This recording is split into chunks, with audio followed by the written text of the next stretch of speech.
And good evening and welcome, Free Enterprise fans. My name is Dathis. I'm actually not your restreamer tonight. I'm on the commentary couch with my good friend Bahamut X.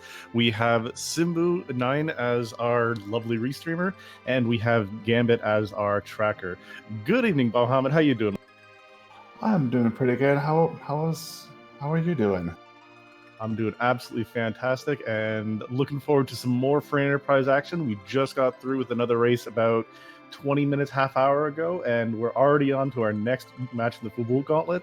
Another 0-1 pairing with PawsRPG and Tybalt. Super excited to see how this is going to go, especially since we have a nice Palom start. Never go wrong with a Quake Kid start. I very much agree. That's one of the really nice things you can get to get some nice magic power early.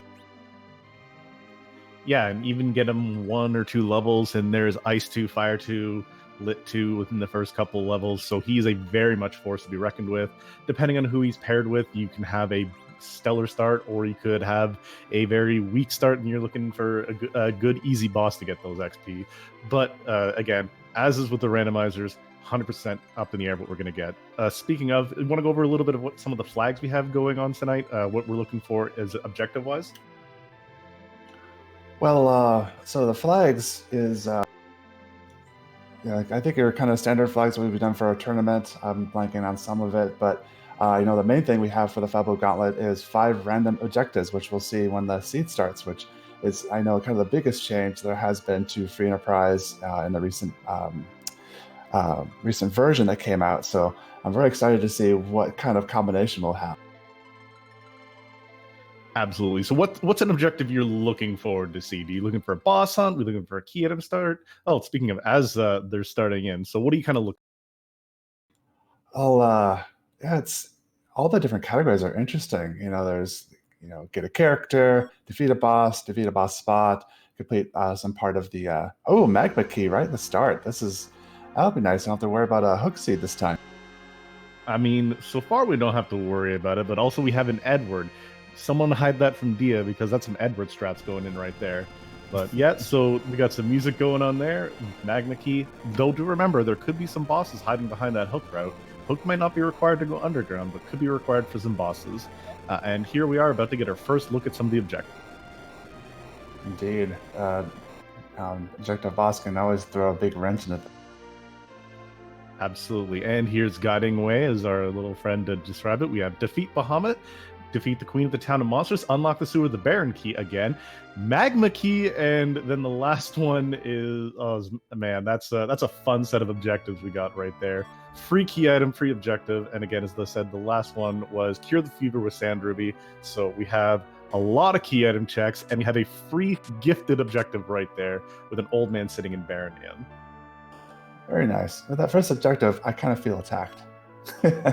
Look, you blame Simbu on this. I didn't want to do anything like that, but now we have to knock out another dragon.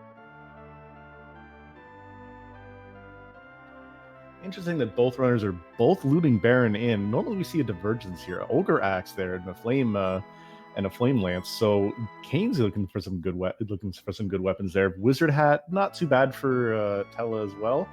But this is an interesting start we got going on. With a Lunar Sparkle hiding that Tella, I don't think we're going to see people going here for the first little bit. Yeah, it looks like Paz is going for the treasure chest inside the little lake there. I know early on I used to do that, but it takes a little bit to get to them. But hopefully there were some good items there. I didn't see if they were.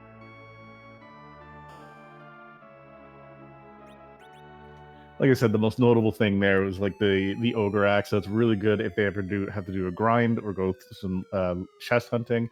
But again, really quick off the bat, both of our runners are going to get number 4 knocked out real quick because Simbu decided he's a bit of a merciful roller tonight. But we'll see what's going. Merciful at first, but we'll see what happens later on. Exactly. Absolutely, and just illusions in the shop there in Baron. So not bad. Illusions on a previous seed of Free Enterprise, or previous version of Free Enterprise, my bad, were a lot cheaper than what they are now. And then we started seeing the utility out of them, and that price went way, way up because a free blink for about 4,000 gold, I think was the original price, was absolutely insane. Which we have Tybalt giving us a little check. Silk Webs and Ether 2s sitting in Agart. So if we do have to use that tell at one point, we do have some stuff to keep his mana battery opening. Exactly. Although the Ether 2s are not super expensive, but expensive. But I like to keep note of where it's at so I can come by and get some later if I need. Yeah, absolutely. And see, this is where we can see another divergence. Are they going to go right underground, get that free key item check, get the Yang check? Tybalt absolutely is. So this opens up a lot, really. Opens up a whole heck of a lot of shops. Opens up Tamra. We might get a early seed validation. Let's see if we can have a record in Free Enterprise for the earliest seed validation.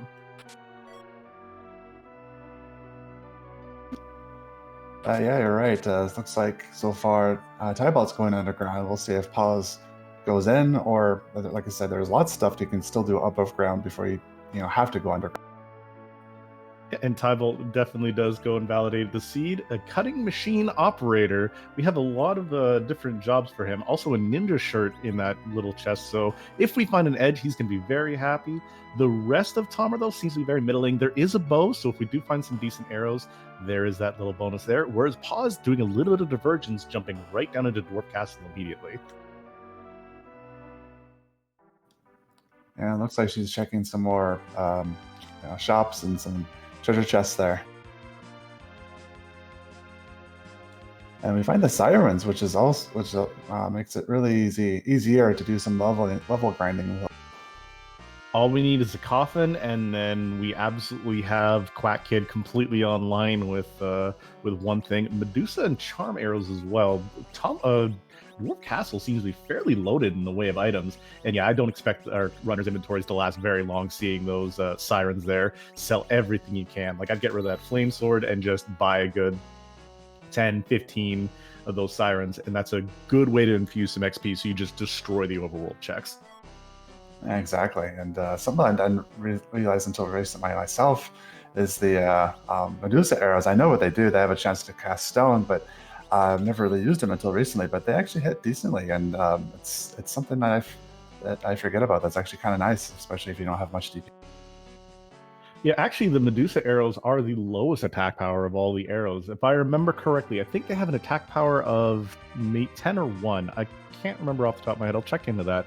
But yeah, and we also have, again, just decent stuff over in Tamra as Pause also validates her seed. So 100% validation from both runners. You'll love to see it. So was that 3 minutes and 50-ish seconds validation? We got to keep a timer on there somewhere to try and find out if someone validates faster than that.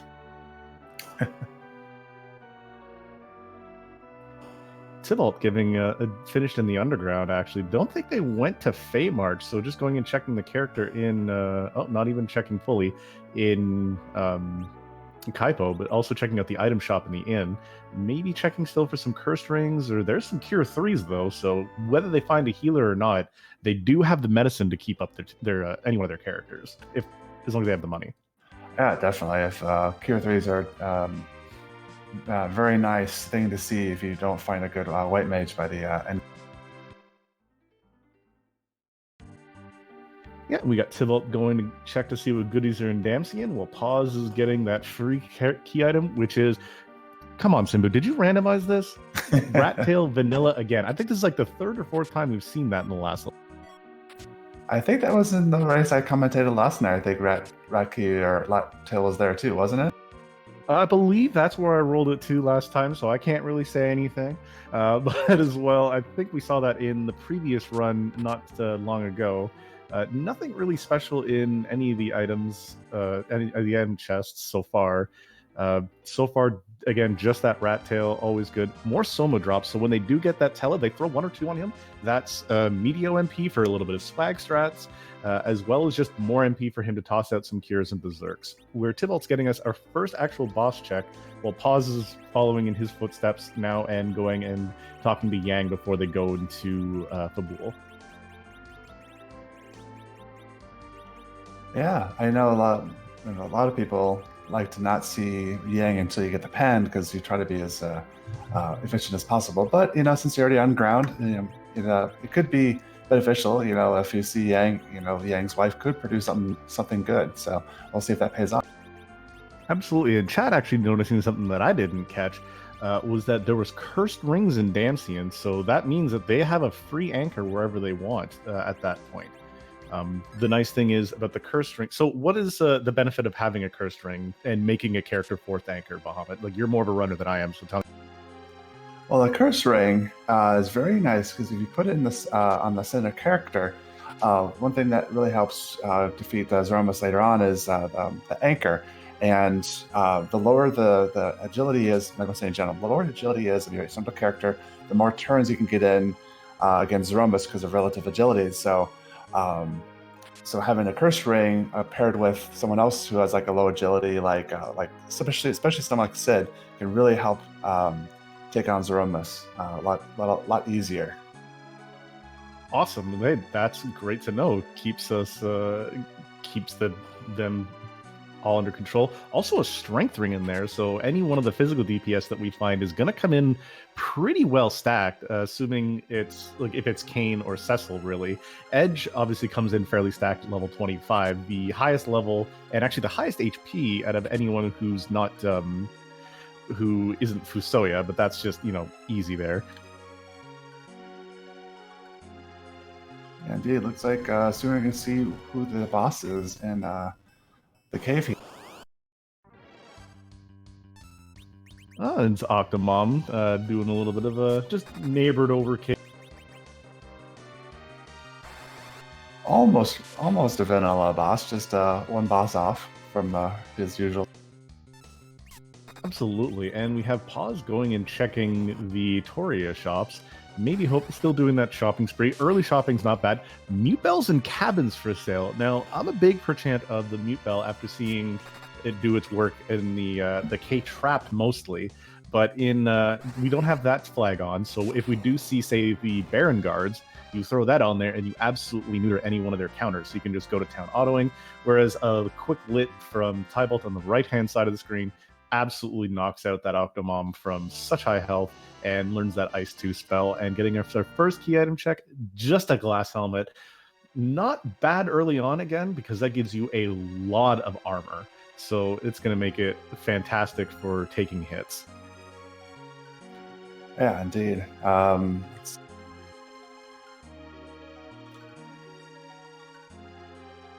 I was going to see, maybe we'll see if since Paz is already... Oh, I was going to say maybe sometimes if people are at the Troya already, they might go check the treasure chests there. But often, it's sometimes people won't check that until you get the Earth Crystal. So then you're going to check a lot of treasure. Absolutely, but there's still nothing wrong with checking there for shops, because the big thing is you want that quick infusion of gear and such. And with a group like this, with Edward especially, and with Palom, where he needs about 2 or 3 levels to come online, Edward really just needs some equipment to make him, a little bit better than what the Spoony Bard normally starts off with. Though he does have some decent equipment, those samurai bows are going to do a lot of work physically. But the wizard armor is going to be giving Palom a fair bit of a magic boost up, as well as that Thunder Rod if he goes there. We do have my boy Kane on the top of Hobbs with CPU, though. Yeah, CPU isn't too bad as long as you can heal somewhat constantly, because he does take 10% of your health each time that he does a laser on you. He doesn't have healer yet, but there should be some cures that you can use to hopefully last long enough to take him out. Absolutely, and throwing at the fireball on the title screen. So that is based off your HP.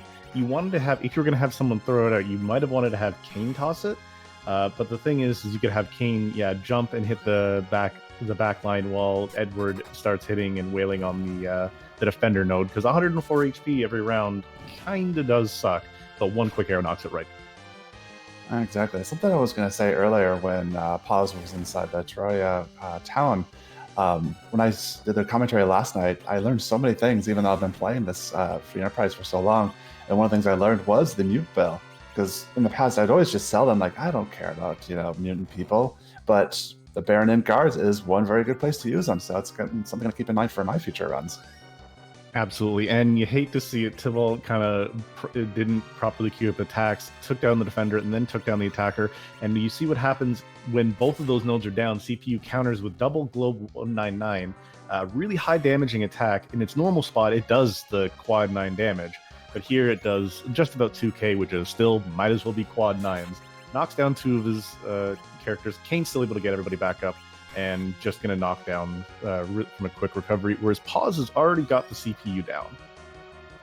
Yeah, very nice. Yeah, so CPU isn't too bad as long as you don't take down both of the little orbs, or if you have a good way to take it down quickly.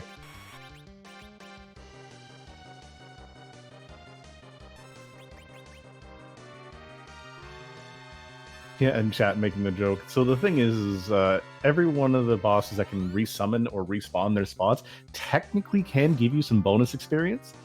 So if you did decide you wanted to grind in some areas, like for example, the attacker and defender node, I think have about 30% of the EXP of a spot. So if you have a higher spot where they're still pretty easy to kill and whatever, and getting a decent amount of XP, you can just do that and get a little bit of bonus experience along the way, but not exactly something you want to do right here. Unfortunately, Palam's down on Tybalt's screen, so he doesn't get that XP. That's a lot of levels. That could have been a decent amount of spell list, but still gets through there no problem. And they both got a Kane now, which is definitely going to help a lot with some melee DPS. Absolutely. Strength Ring, Ice Brand, or even the Ogre Axe. That Kane is ready to start swinging away at this. Indeed.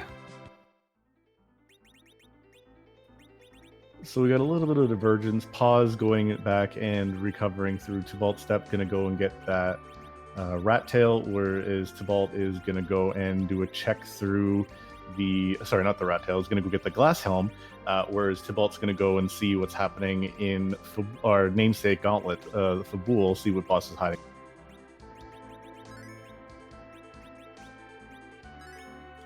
Yeah, it'll be interesting what the boss here, Fabul, is.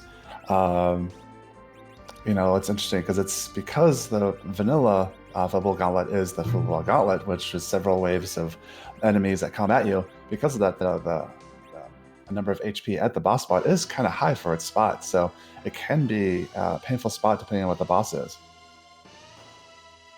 Absolutely, it can.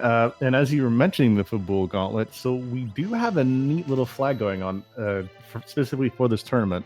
So what is the flag? You want to talk a little bit about the alt gauntlet we have going? Yeah, exactly. The flag that's one of the new flags for this version is alt gauntlet. And what's interesting about it is without the flag, the set of the waves of monsters that you get normally, which are normally at the Fabul, will level up based on where you're at. But with this new alt gauntlet, depending on where you are in the game, the monsters that you face will be dependent on where your characters are. So if you're in the moon, you'll get moon monsters. If you're underground, you'll get underground monsters. I really like this new addition to the flag set. Yep, keeps everyone on their toes. So if you're doing a little bit of a grind anywhere on the moon, an alt gauntlet there can absolutely give you a nice infusion of some much needed XP. Definitely, and having to worry about different kinds of monsters definitely puts a different flavor on it, a different challenge each time. So I got a quick look there. I think I saw Starbills in Fabul, so that's actually a fantastic spot to find them if they need to run into, say, a Wyvern, or if they run into Bahamut early on. Good way to reflect back. So nice to know where a lot of these kind of high-powered J items are hiding. Very much, and looks like we got an easy fight here with Fabul Gauntlet, just Water Hag, which is just basic. All you gotta do is follow the script, which is whack him 3 times, and he's good. Yeah, and as chat's pointing out, there are 2 blue robes. One is this Water Hag fight, the other one is the alt gauntlet. It not being here is actually not bad, because the alt gauntlet is a couple of minutes of a check, and also, I don't know about you, but I kind of like seeing it at a little bit more difficult of a spot, hiding a decent. Yeah, me too. I don't mind Fabul being somewhat easy, because like I said, it can be a difficult spot where you might have to come back later for.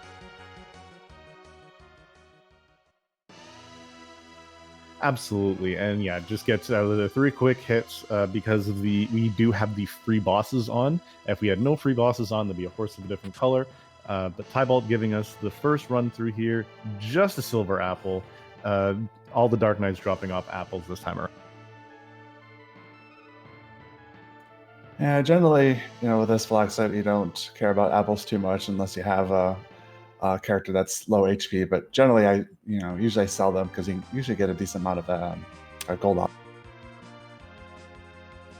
Absolutely, and our restream Simbu mentioning in chat a 10 key item alt gauntlet on the moon is about 500,000 XP, which for most of these characters, that's leveling into about the 40s or getting them really close up to some of their higher tier stuff.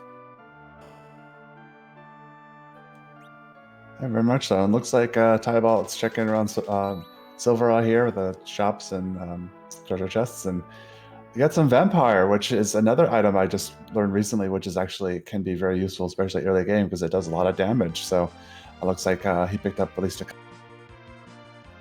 Yeah, absolutely. Some damage, some healing all the way there. It's like the best of both worlds in that action. And additionally, seeing one Bacchus wine there is perfectly fine while he heads down to Mysidia to do a little bit more shopping before maybe going and tackling Mount Ordeal.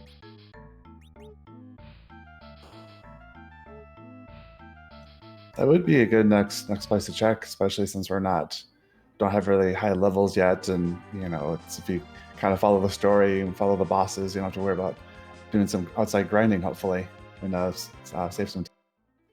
That too. There's also the nice little bonus of the fact that since we know we have Tellus so early on, we're not like hunting for him or Cecil.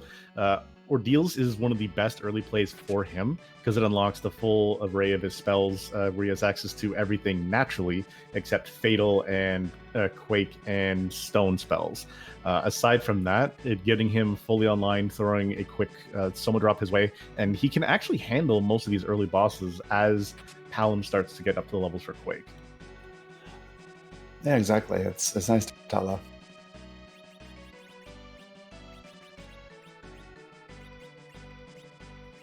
Pause finishing up Fabul, getting herself an apple as well.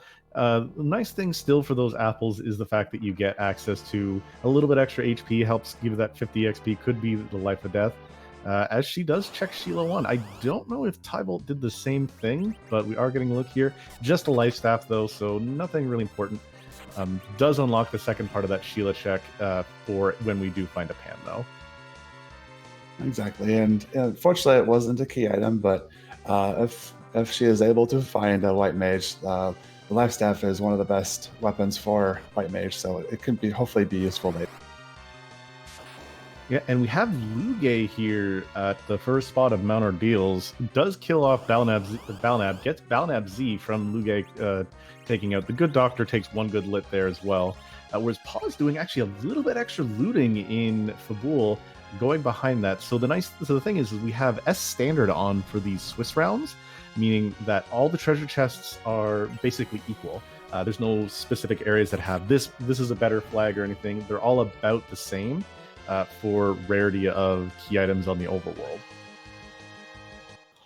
Yeah, that's an interesting flag, because depending on what the flag setting is, it'll definitely change the strategy of what treasures to check. Yeah, and it lets some people maybe do some checks they're not used to, whereas Tybalt getting the second fight out Ordeals, an old man, it's Leviathan. I think a couple of lits will take this down. Not really having a whole bunch of healing items, though, is kind of going to hurt. This is a low-ish magic spot, though, so I don't think those Ice 2s are going to do much. Yeah, that's true. That's kind of the main worry out of Leviathan early game is the Ice 2s for sure.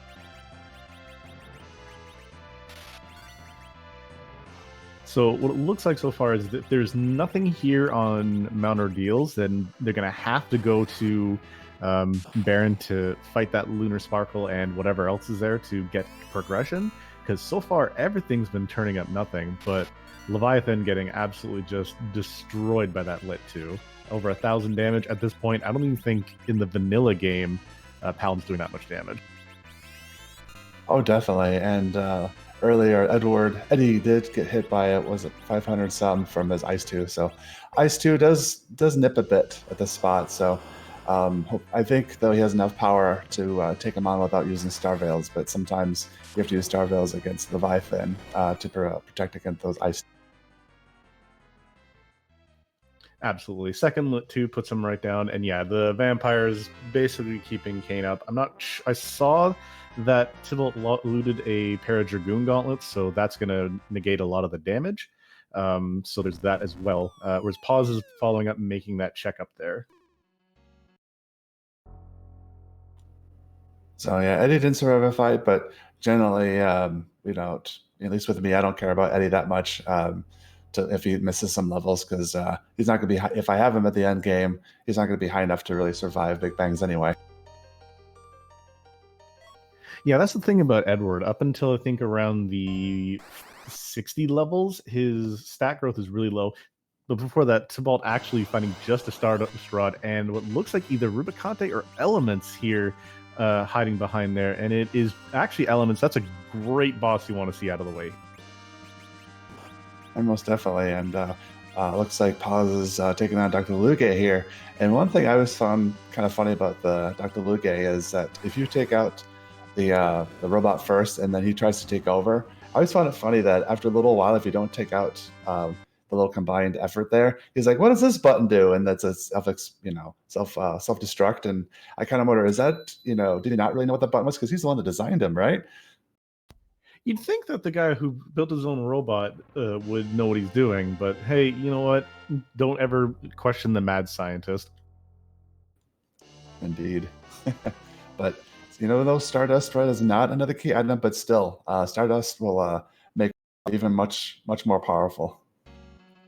Absolutely, and right now with him just being the damage dealer of the seed, we're going to need him to do a whole lot of work, especially if we're going to have to get at that Tella before even going back to the underground and doing some of those checks.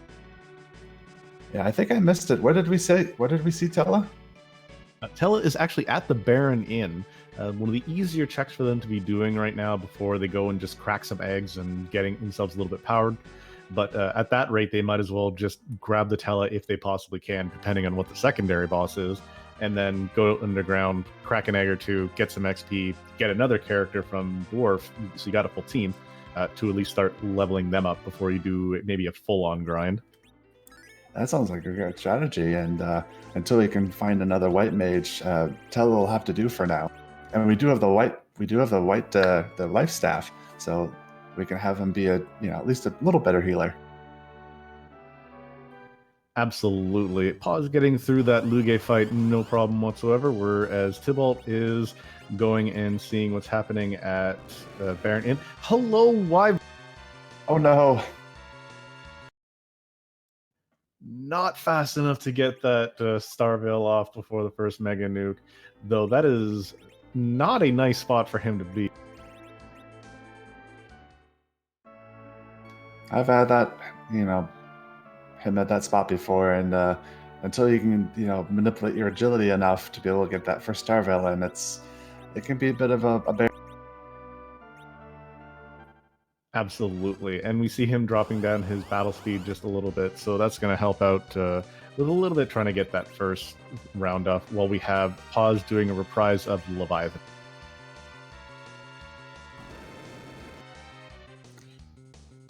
Oh, very nice there with Tybalt doing the hide strike with Edward. Very, very good idea. Yeah, but the thing is now he has to get through the second part where he just bounces nuke off of himself. And the unfortunate thing is also the fact that when he puts that wall up, he is going to be reflecting any spell back. So unless you do a bounce back from Palom, the Starveil, it might take him a little bit to get through it. That's true.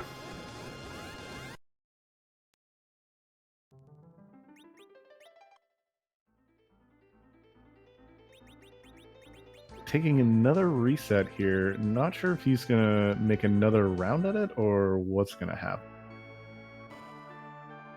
Well, he's setting up again to go back in. Sindor, restreamer in chat, saying that it's only about a 400 HP spot here, so that's not that bad. If Kane can get a turn off to do a jump or anything, one hit will put it right down. Will be a little bit low going into the next fight, but still getting through this is going to be the most important thing. And it looks like Eddie was able to pull off of Starvale, so we'll at least have Eddie surviving into the next battle. Yeah, Eddie and Kane as well. Palom tried to get one off, not happening, but yeah, that reflected damage, absolutely putting down Wyvern. Palom down, not a big deal, loses out on 1400 XP, not the worst in the world, and there's tons more to be there. And hello to the Magus system.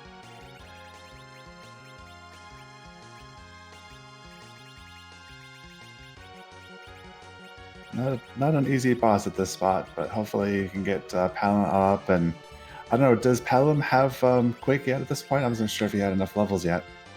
I don't believe he does. Bacchus on Edward, that is a very early use of that. I thought I saw a Gaia drum somewhere, but you love to see it. Mindy outspeeding Sandy and Cindy and tossing a fire too, so there's some easy free. Oh, it's always fun when that happens. And then we see mute arrows in practice. One arrow popping 2k on that. So long, Edward. While we have Paws going through the elements fight and about to pick herself up her Stardust Rod, as well as unlocking unlocking all of Tellus. It would be nice if it was unlocking Fu. I wouldn't mind that. Look, early Fu, everyone loves it. But yeah. Cindy actually tanking one hit from those Zerked Artemis arrows, which is really impressive at this spot. But yeah, going down, no problem whatsoever. Rewarded with just a pink tail, though. So we have both tails in play very early on. And it looks like Dwarf or Top of Tower is where our current progression is laying. Yeah, that sounds about right. There haven't really been any other key items because we don't have a hook yet. So that kind of limits our options. Yeah, there is the Fey March in play as well. I was more mentioning what our runners have more access to, more realistic access to. We haven't seen what the bosses are, but they're not exactly checks you want to be diving into right now. But Tybalt deciding he is going to want to get a little bit of XP. You are going to crack an egg or two. Tello's just going to knock that out real quick. The quick stone will put that down. There's a lot of XP for you. Definitely. And I don't think we saw the bosses at MS Summon Monsters yet, have we? I think Paws went down, but didn't check the bosses item. Yeah, I don't believe there was the check whatsoever, but we do have, again, 3 Sirens. As well, it's going to crack one. At least, hopefully, I think 1 or 2 should get Palom up to Quake levels, which will get him online for any of the early bosses, whereas Paws is going to Baron in to find a very rude Wyvern hiding. But Paws with a good enough agility anchor to at least get 1 Starvale off with Eddie. Absolutely, and Palom learning his spell, he has Quake. Quack Kid is online and ready to lock and loaded.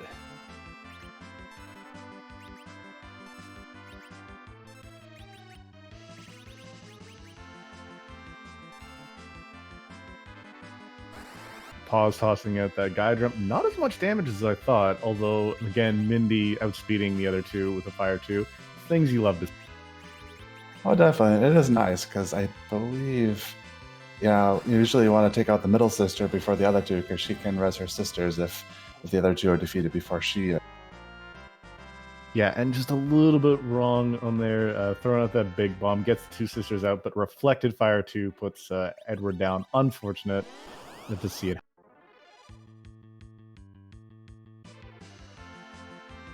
Whereas on the other side, we have Tybalt actually cracking all 3 of his eggs fairly early on, as a matter of fact. But not a bad thing. It's a lot of levels on his characters. Means that he's going to have a fair bit of magic power. That's true. In the next open spots, you kind of need a little bit of levels to get going. So I don't blame him for using up those, cracking all those.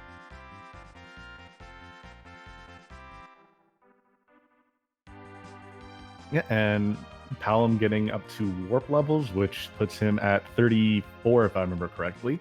at least. So he's getting much needed levels before Tybalt goes to Feymarch and maybe get himself his own rat tail. Get his rat tail, and hopefully we'll see what the two bosses are, and see what happens.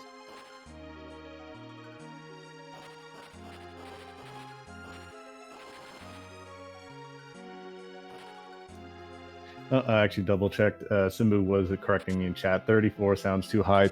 Warp is actually level 29, so 29 or is the current level on Pala.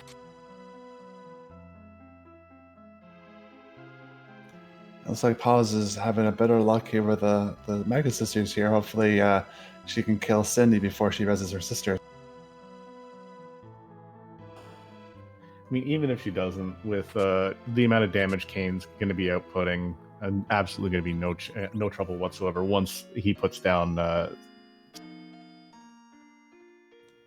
Oh, definitely. Even if they do get rezzed, Cindy is still taking all that damage and would make the rest of the battle easier. And looks like Paws got it done. So right on.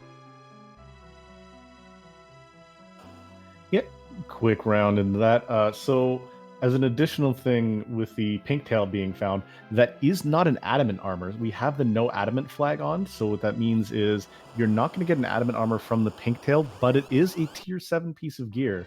And there are a lot of nice goodies in there. You can get yourself the fabled ninja swords, you can get a crystal sword for Cecil, you can get a heroin robe or something along those lines. And speaking of something fun, there is Mylon and Friends down as one of the first bosses in the Feymarch. And you know what? I don't mind Milan at the spot because the main damage will be either from his lit spell there, which, as you can see, not doing that much.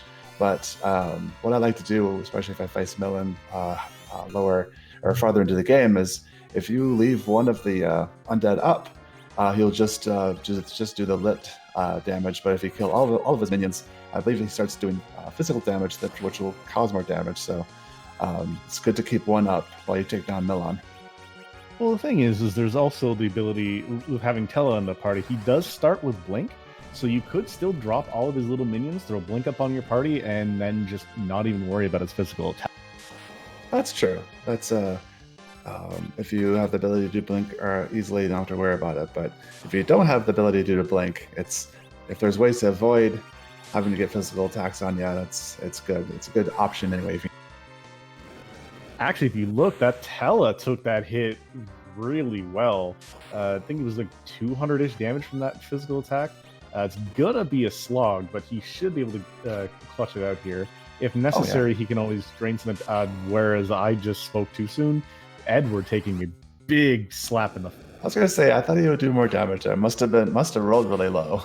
Must have been a lit one. My mistake. That punch actually happened to Edward. So that was the first punch we saw. He should be getting those blinks up as Tella down. I think this is going to be a reset, yeah. But that's the thing. While you're looking at all the friends up, you should have Tella just focus on blink duty, focus on healing, let your other 3 DPS do your damage, maybe even throw Berserk out on Kane or even Edward, and that's it. We do see Rubicante on pause screen, though, hiding behind Dwarf Castle. So Dolls replaced with Ruby, not the worst in the world, because I think that's a fairly low magic spot, too. Well, that'd be good for her there. Did you see what the other boss was next to our friend Milan? Yeah, it was. We have Karate, so it's the Yang fight, which means if we see a Cecil, that is a very, very free fight. But right now we're looking at doing a full route. Tybalt is unlocking the hovercraft, whereas we see how much damage these glares and fire twos are going to do from.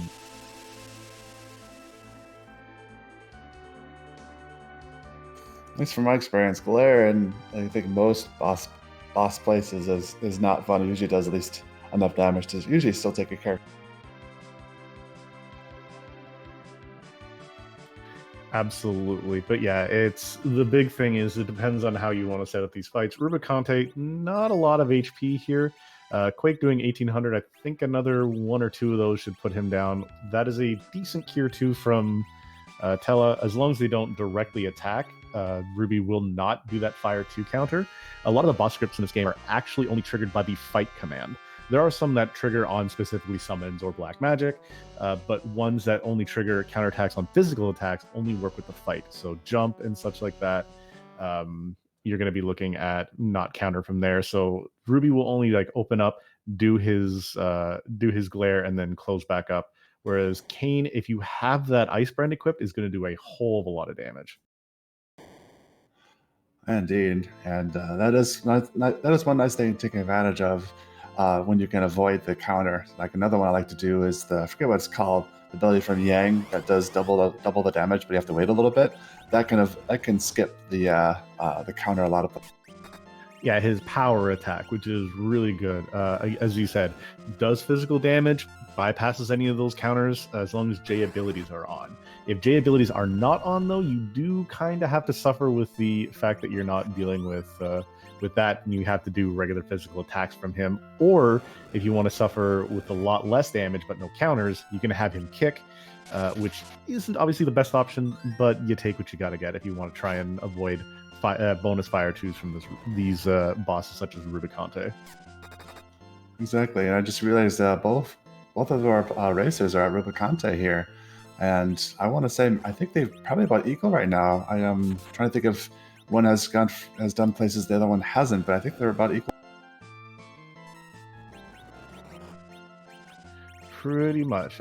So we do have Paws getting through there, and is that the vanilla Golbez we see here? Is this seed even randomized? It has to be because there's a Porum instead of a...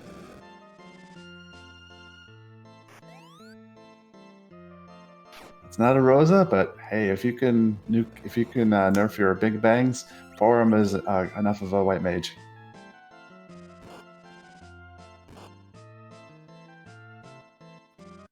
Absolutely. The nice thing is we have a Tella down, not the worst in the world. Tybalt does take a wipe here, though.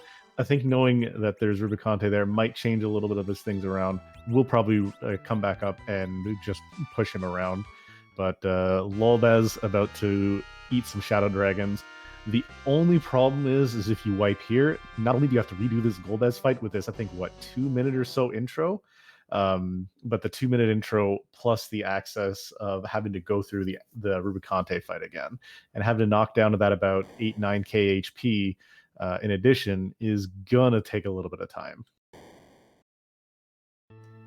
Yeah, it definitely is a risk. Hopefully, if you're gonna go at it again, hopefully you can take it out the second time. If you have hopefully a better strategy.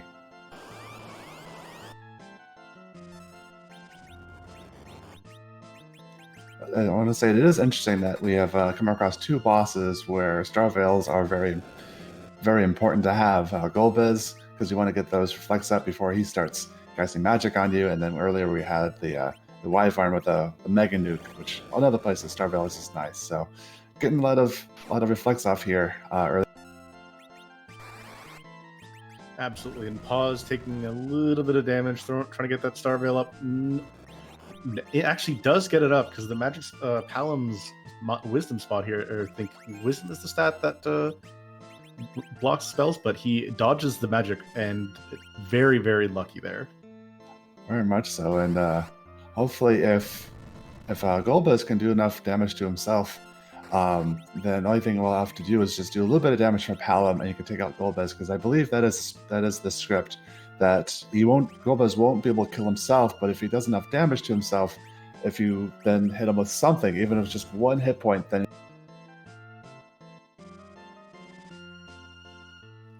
Absolutely, and Tybalt getting absolutely through Rubicante, no problem this time, full healthy levels, but is going to be finding that Golbez spot, and Quake should put it down a good 2,500. Yeah, there's the Y as he fades away into nothingness, and we get a vanilla hand taking the darkness. Very nice Pause, very nice. And I always, I think other people notice this too. I always thought it was funny, with this floating hand. They just stand there, watch this, severed hand walk around and get the crystals. Like, they just go and grab the hand, right? Why are they just sitting there? That is something, but that's how it always in RPGs. They stand there, or you see that this is the cutscene. Is why don't you ever move and do anything? No hero ever does. Although my favorite is watching different colored hands depending on what boss you see here. Seeing the red right hand move around has probably been my. That is a cool feature for sure. Jeebus does make a good point there. Yeah, it's probably is not a great thing to touch a severed hand. I can understand the hesitation. Absolutely, and Paws rewarded with just an adamant for her troubles, so not required dwarf castle, but still another key item gets closer to that 10 key item point for bonus. Yeah, I was gonna say that's the bare minimum that gets towards those 10. So it's not totally for naught. At least it's not a ninja shirt. Hey, don't knock that ninja shirt. That's one of Edge's best shirts, young. Well, speaking of ninja shirt, it's something I was going to ask when we were talking about the pigtail earlier.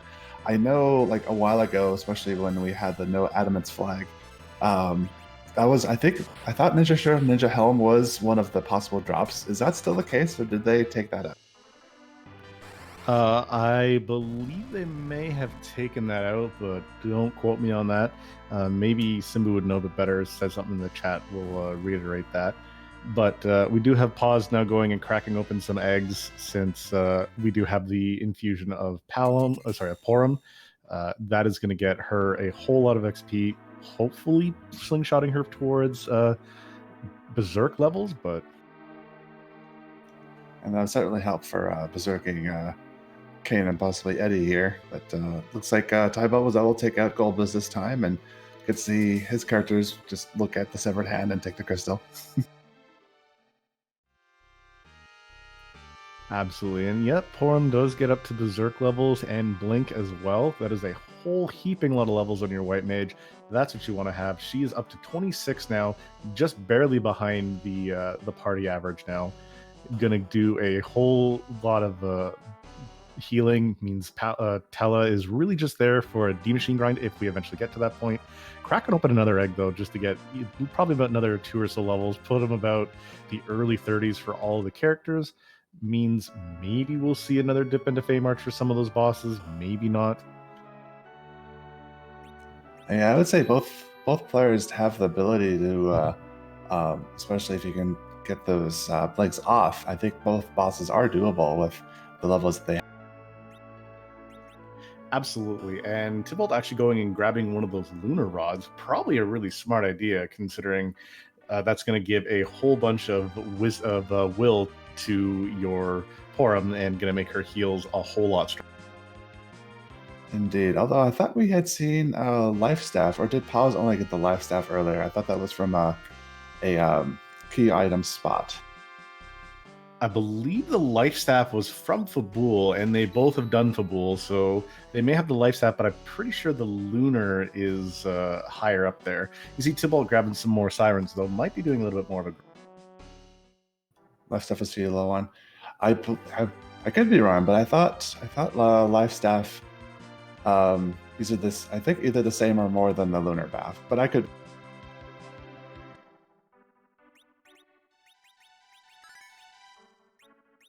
Yeah, I'll have to double check that, but yeah, Sheila one as mentioned.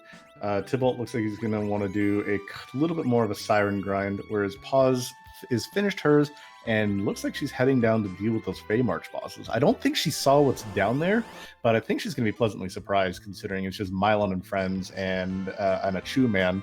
Double blinks getting everybody up is going to be nice and easy.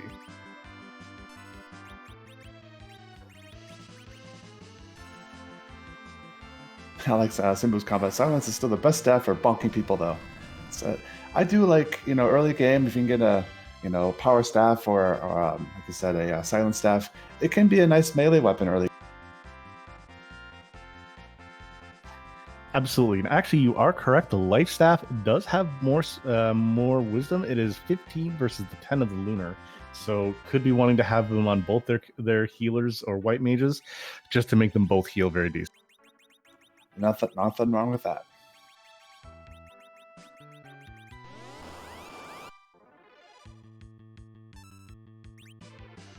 Oh, very Yeah, much and so. That said, it's definitely if you. Although I want to say, like, I like to check the pink tail, but it's nice to have the rat tail at the same time, so you can dive in once rather than twice. Sorry. yeah, and we have Paws going and checking those bosses and actually just noping right on out of there. Really interesting considering those are fairly easy bosses for the team that we have. We've got double blink. We have access to a powerful black mage in Palom. So not the worst set of bosses to be going up against. Whereas she is checking what is in the other boss locations, we do have Baigan opting to actually take this fight. I didn't see where that was at. Is that like one of the first boss spots? That's at Mist Cave. Oh, Maybe, Mist Cave. Okay. Yeah, maybe wanting to get some extra bosses if they ever find a Fusoya, which is not bad if they find it early. But very interesting to actually take that fight. Maybe wanting to loot some chests here, sorry. But still very interesting. A little bit of divergence. That was gonna be my guess too. Maybe check the chest, but it looks like maybe just get a quick little XP. Maybe like, hey, I'm already here. Might as well take the boss out quick, get a little XP. Maybe. Oh, she didn't save. Okay, then that would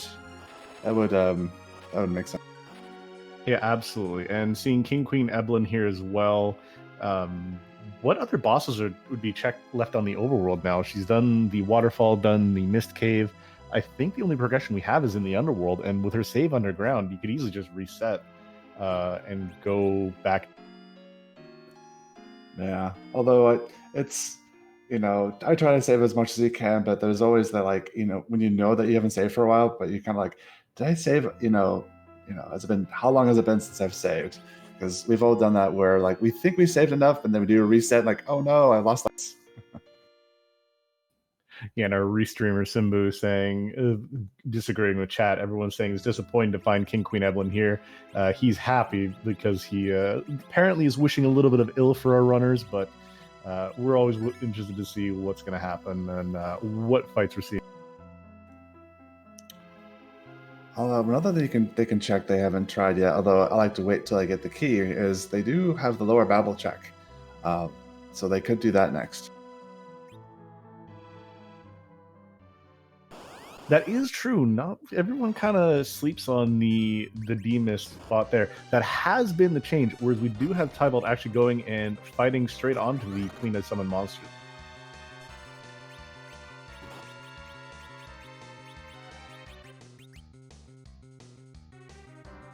Yeah, I believe that's what's left is the Summon Monsters and Lower Babel. I can't think of anything else offhand that they can check. Yeah, and oof, we have a reset there because Tybalt tried to toss out the Twin, not getting up any of those blinks that you really need at a location like this, and Twin actually failed.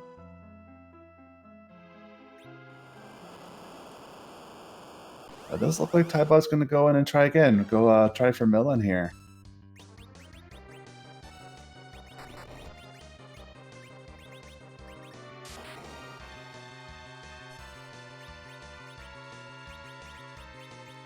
And looks like Paws is going to take on Lower Babel. I think this is a good play. I think she has enough levels to take on the boss. Although, like I said, it's people, including me, don't like to take on Lower Babel without the tower key because that means they're going to do a double dip. But I think at this point, if I'm not feeling confident enough to take on the Summon Monsters bosses, this is definitely the next logical place to go. Absolutely. Not a lot of people like doing keyless tower. It's the same thing as going and checking Zot for D-Mist. Not a bad check, though, because you could just save, and if D-Mist isn't there, reset out and go to another check. But yeah, the Meteo coming out. Interesting play. Is not going to actually kill Mylon here, I do not believe. And going to get those physical attacks up as well. If Porum was getting up some blinks, this wouldn't be that bad, but...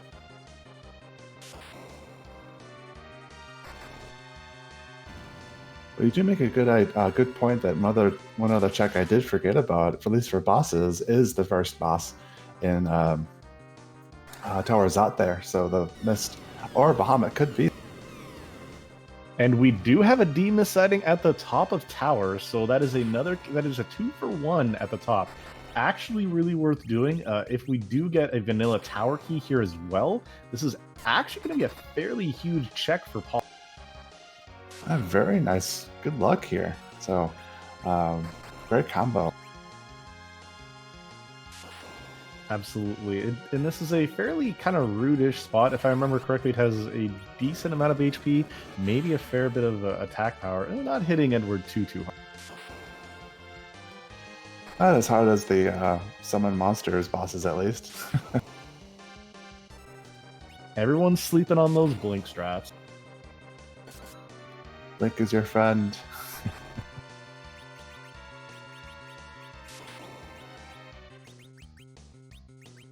Yeah, and we have Tybalt with a Berserk Cane on the bottom, on the right side of our screen, just going and doing some damage. Edward throwing out some arrows, doing fairly respectable. Gonna take a little bit to get through this. Enough cures and they should be okay. But those Fire 3s from Palom are doing a whole, about a 4 or 5k-ish a pop, so getting a lot of damage out. Indeed, and something I was going to say about the, getting the blinks off, but then also at the same time you do want to get damage out. Something I've made a mistake on is I'm so focused on getting blinks up, I'm not doing any damage because I'm just getting the blinks up. So it's a balance between getting blinks up and getting some damage out. Get some berserks going. You want to try to do both at the same time.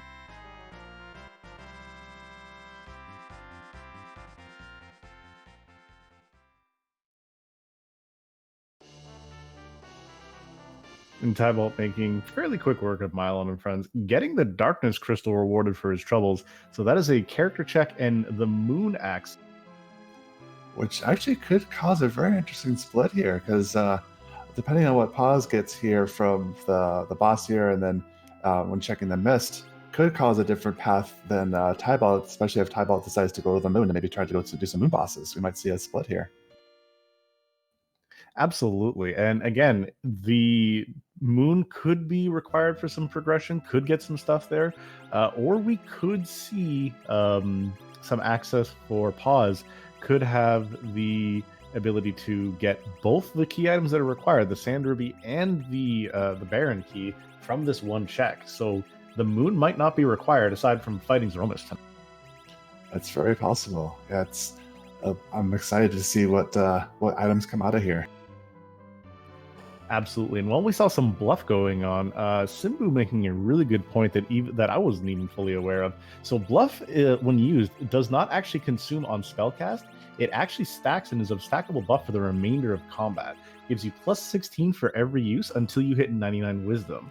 And the only way to remove the bluff is to change equipment mid-battle. So as long as you don't change the weapons or arrows or anything like that, that is a permanent stat. So you could give Palom that the 99 wisdom early on, and then just have him go to town with damage.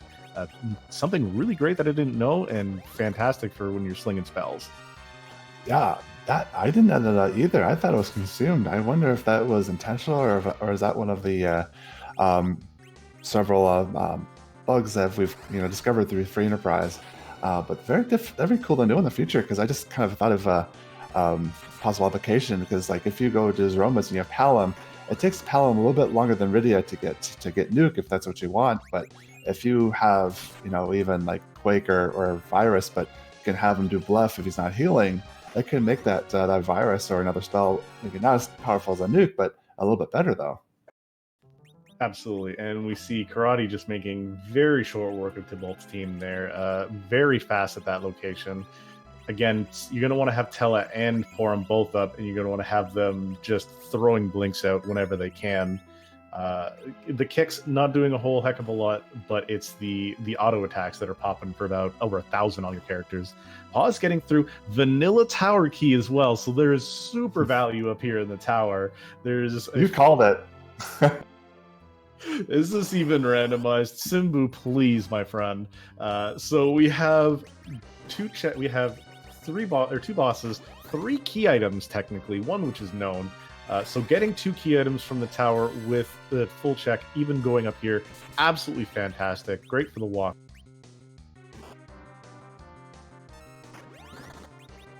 This is suspense is building in me to see what item we'll get out of the tower key here. Just it's going to be really cool here to see what goes on for. Asked but not necessary. No save by pause, but with the Kaipo guards here, super free fight. Quick Quake will take care of these things. They don't hit hard. The Dark Imps here are nice and easy. Probably one of the nicer bosses for you to find here. Probably the rudest boss, in my personal opinion, to have here is actually the Water Hag, because by the time you're fighting this, almost every one of your characters can one hit, as we see here. The bosses that are here, Water Hag just makes you take the 3 hits regardless. Not something you want to see, but this Kaipo guard fight pretty easy. Whereas Tybalt taking another wipe against Yang, leaves and decides, I've got a Darkness Crystal, I've got a character and some other checks to do. We'll come back and deal with this later. Yeah, I'd agree with the Water Hag comment about the Tower Key spot there. Although I want to say that even though what was there, I would definitely prefer a more difficult boss, so I don't have to face him later because there's such a little HP there. But yeah, you take what you can get. Absolutely. You'd love to see like the Kaipo guards or Baron guards in a place with a higher amount of XP, so you can technically farm them for something as well. Exactly, especially if you do have some hourglasses, although it is more rare with this version, but that's a nice thing to keep in mind if you do have hourglasses. Chat throwing out another fun boss that would be there. Actually, I think Golbez probably would be the absolute worst boss there, because you have to sit through that cutscene of him laughing and throwing at his dragon. So that would probably be the worst boss. I had that thought too, but I mean, Water Hag is not fun either, because it is a super easy boss. You would rather have that anywhere else, or most any other places. Absolutely. And we have 2 different airships on screen. We have Tybalt raising the whale, and we have Pause, getting the Luca key. So that's another check. A long check for the walk down, not exactly something you'd want to do. It is another boss check. Bahamut could be hiding back there, but not something you want to do. Absolutely agree with checking out Mist before going and looking what's down underground. Yeah, most definitely. Although it does take a little bit, but doing a quick Luca check doesn't take too much time, especially if you have the warp spell. Absolutely. And we are an hour in, and we only have one objective, and that is the objective that was gifted to an Avenger found on Mist Dragon. Not the worst. Getting someone permanent berserk, especially for Zeromus, is going to be fantastic. But yeah, an hour in, and the only key item we have is just the one that was given to us at the very start of the seed to unlock one of the objectives. And looks like we have a Rosa on the moon here. So we'll see if probably we'll switch them out with Porum here or Tella. But very much the best white mage. So it's definitely a nice sight to see having Rosa. Absolutely. And Tybalt actually was hovering over whether they were going to get rid of Kane or get rid of Edward. The Edward ditch, not the worst in the world, considering you have a Curse Ring and you have Tella. He's going to do a great job anchoring. But that is a very, very evil spot, a very, very difficult decision. And if you got rid of your Porum, I wouldn't have disagreed. Better white mage is better, but Porum still has work she could absolutely do. Tybalt also going up to the moon, going and checking that Hummingway shop. Kirtus and Odin, not the worst in the world, but we already seen a whole lot of items down in the overworld that are way more lucrative, whereas he goes and is going to give us your caves check, as a matter of fact.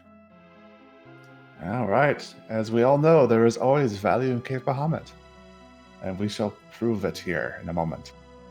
But he's not checking the chests. We have to find the true value in all those chests. I'm guaranteeing some of those chests have some great value that everyone keeps sleeping. Yeah, that's true. I used to check them, but I guess I've started not checking, because usually by the time you're up here, you probably have enough items, enough gear. But sometimes I'll check it, especially if I feel like, oh, I can use 1 more, 2 more things, or if it's like, oh, it's right on the way. Okay, I'll do a quick check. So I still check it out. And I missed the boss there. What was it?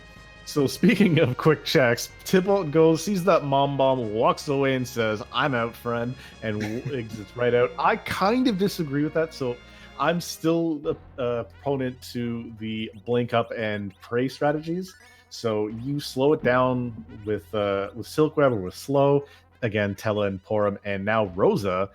Rosa doesn't have it, but you get a quick fight or two, get her up to blink levels. You throw that up, and those 3 will have absolutely no problem with taking that physical damage. Yeah, either way, if we're gonna do some, looks like he's gonna do some grinding here on the outside of the Crystal Palace. Yeah, and speaking of grinding, Pause is going for more sirens, going to do a little bit higher of a grind. But yeah, it is interesting seeing what encounter that Tybalt's looking for. We have a grenade, we have some moon things, and we have juke lights. So probably looking, yeah, for the vision from the grenade, because you cast lightning on it, it reactions and explodes on everything on the screen.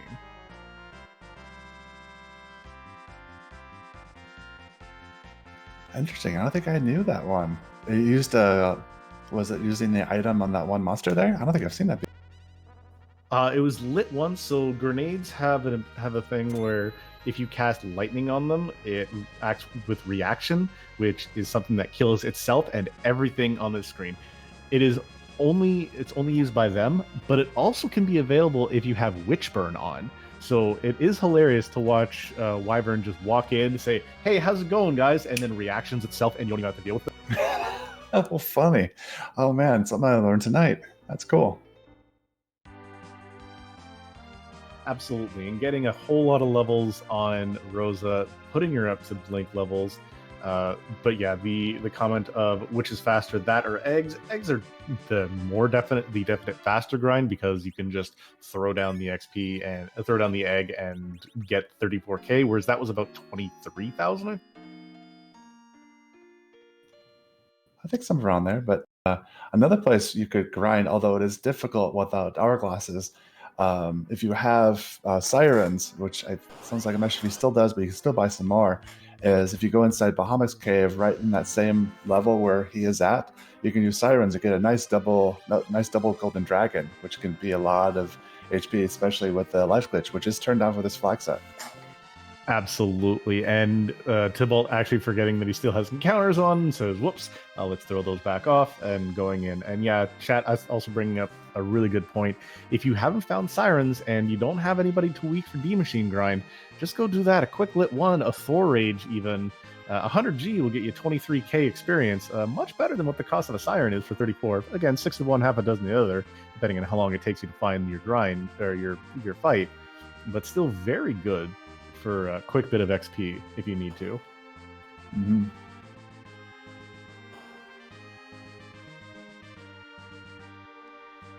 And Pause, after another couple levels and a couple of eggs cracked, going back down to take another crack at these underground bosses, whereas Tybalt's going to go find himself D-Mist and the Tower Key.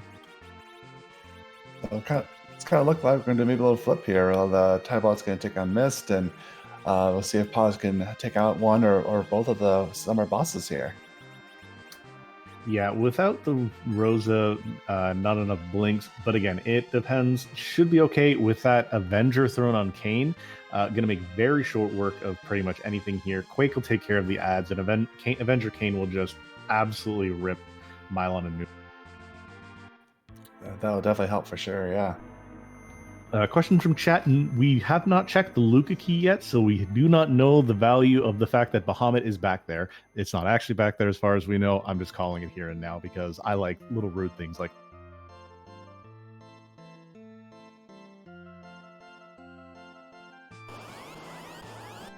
And looks like, yep, like you said, casting Quake, which should take out the minions. Yep, and now you just have Milan, so now I have to deal with the lit ones and some physical damage. So hopefully throw up some blinks and she should be good. Using a regular Berserk on Kane's kind of interesting, but again, still gets the same strategy down. That Gungnir Sphere is doing a whole lot of work, a lot of damage coming out. And then there's Edward, who's trying his.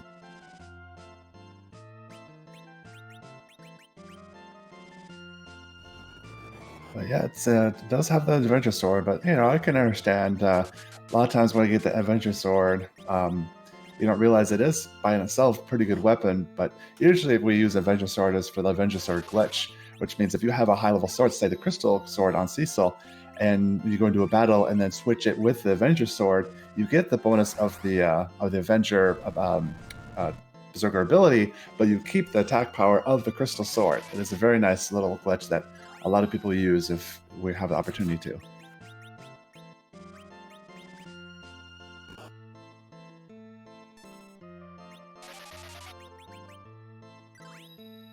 Yeah, and that is a nice little bonus that you get a really powerful sword on Cecil.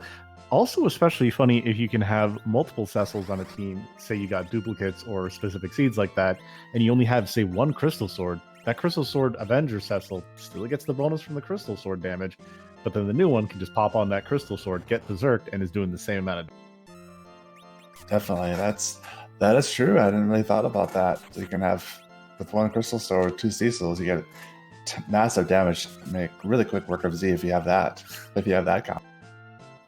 Absolutely, double berserk Cecils with crystal swords. I think even at lower levels, you're still popping around 2-3k damage, and the mid 30s or mid 30s to 40s. Whereas we have a little bit of Mylon trouble on Paw's side, but probably gonna have no issues after a couple lits and letting Edward tank some.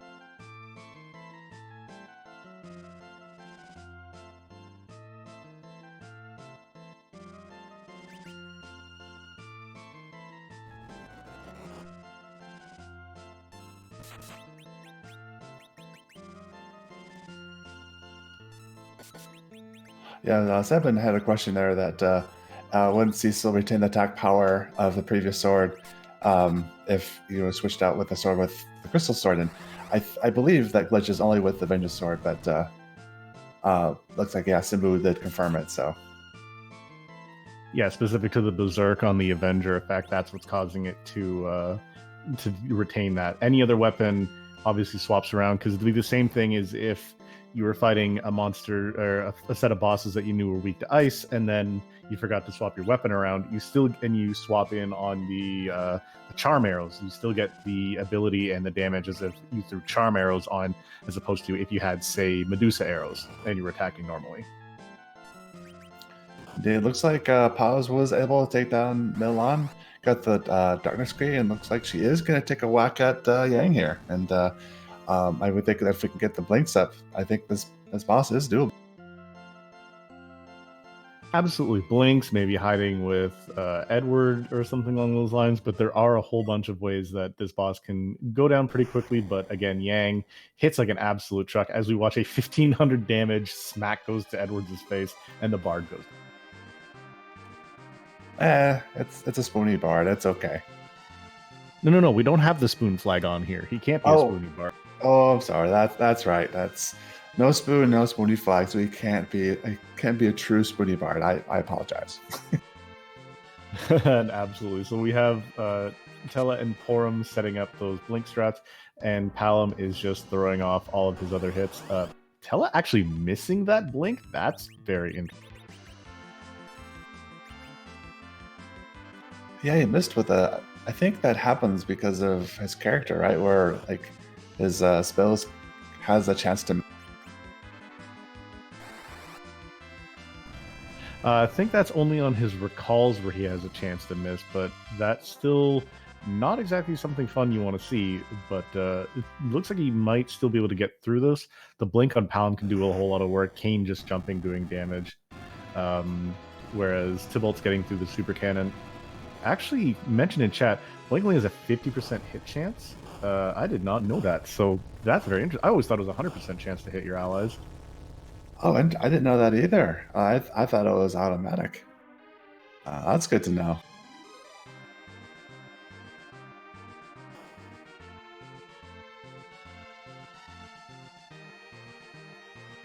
Interesting, as he's saying, 4 willpower gives you 75% chance. By 12, it's 100%. Tella with the cursed ring on actually would make it, so that's why his hits are missing. Speaking of hits, Yang does another kick and puts down Palom. Probably might still be a little bit rough for these levels, which, yeah, Pause is just exiting right out. Maybe a little bit more HP, come down and take care of that Yang, but Yang actually walling everybody fairly hard here. Yeah, that's true. They both out, and it looks like Tybalt was able to take out Mist, and looks like got the tower key and is using it. So we'll see where he goes next.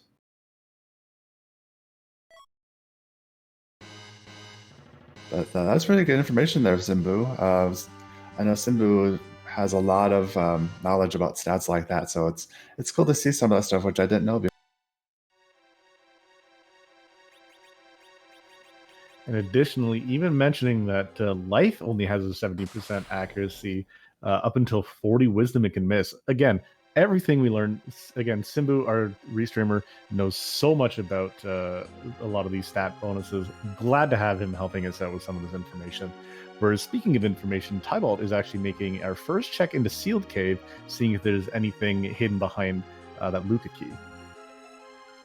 Yeah, I think at this point, I think it might be good unless you want to do more grind to go up in the moon. So, and we do have Palom, and I would think he would have warp by now. So if it's whether there's something there or not, you should be able to get out quick.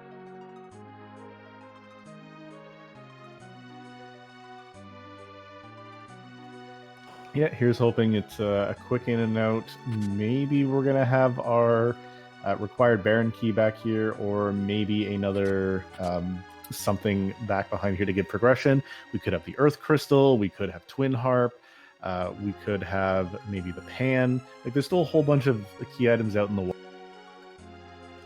Oh, definitely. There's several that would definitely be better than having to go up in the moon. So here's hoping for, like you said, Earth Crystal or a Pan would definitely help our runners out a lot here.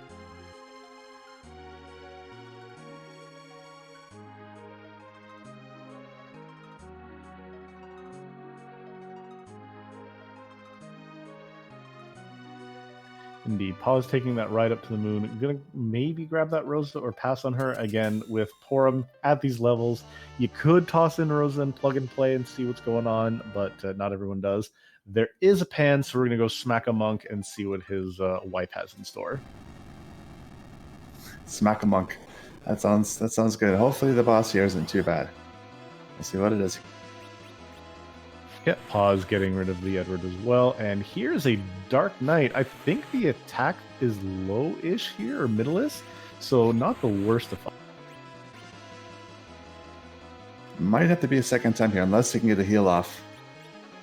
Not Kane and Porum living with barely a much HP.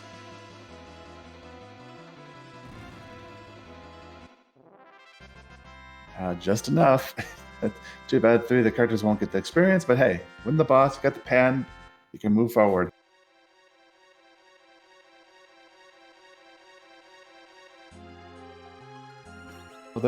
So there is value at Luca on this seed, at least so far. Yeah, we got to see what comes from the Pan. So we could have a nice little chain coming from that Pan, and then there could be value, or this could be a little bit of a rabbit hole wasted time. Not something you want to see, not something you ever wish on the runners, but something that can happen.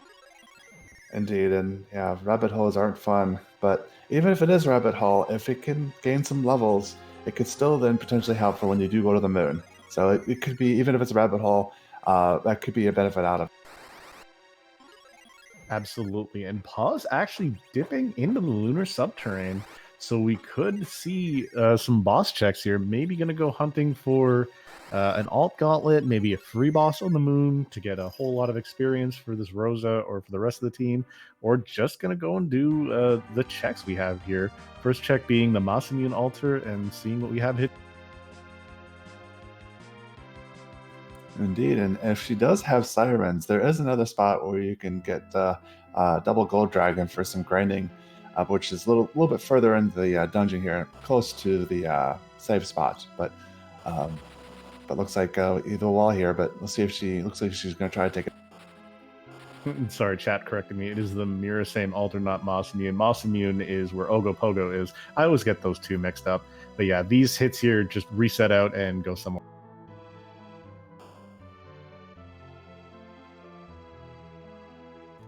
Yeah, I'm with you. I get those two swords mixed up too. How do you pronounce them right? That's the thing. Everyone has different ways they like to pronounce it. But we have that nice little bonk sound, probably one of the second or third most satisfying sound in Final Fantasy IV. And we get just a heroine robe for waking up. But we get to go up above ground and give the Pan back to his wife, and hopefully there will be some value.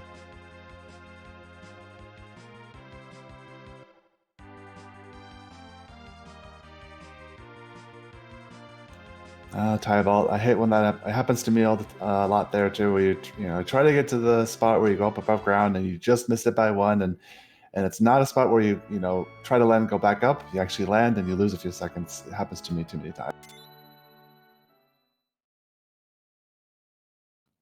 Absolutely. And pause going around on the moon or looking for a spot to land, I guess.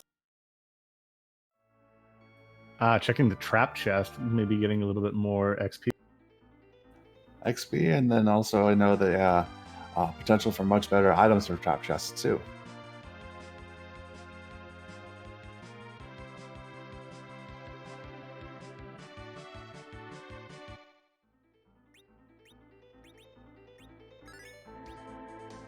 Yeah, this is a really good XP spot. Doesn't hit hard. Quick couple of hits or some other ways of knocking them down gives again a good influx of XP for your rose. And again, the trap chests. This I think on this flag set gives you around tier 6 with a possibility of tier 7 gear. So there is still a decent chance of a good item back here. So it's you get the double gold dragon fight is nice and all, but you also have the chance of a really good item for. And it looks we got some nice value from Yang's wife there. We get the earth crystal when she turned the pan back in. So that'd be a nice next spot to check. Yeah, if you're in Tybalt spot, as you've run more of these seeds than I have, tell me, you got that Earth Crystal, what's your next play immediately, knowing what you got to do is you have to go fight Asura, but you also need to find some of these other key items. What are you doing? Exactly, and one nice thing about the Earth Crystal is you do get access to a bunch of nice treasure chests, which maybe get some good items from there, but I'd say, take the Earth Crystal here, get a couple boss checks, get a couple more possible characters, so I think this is the right place.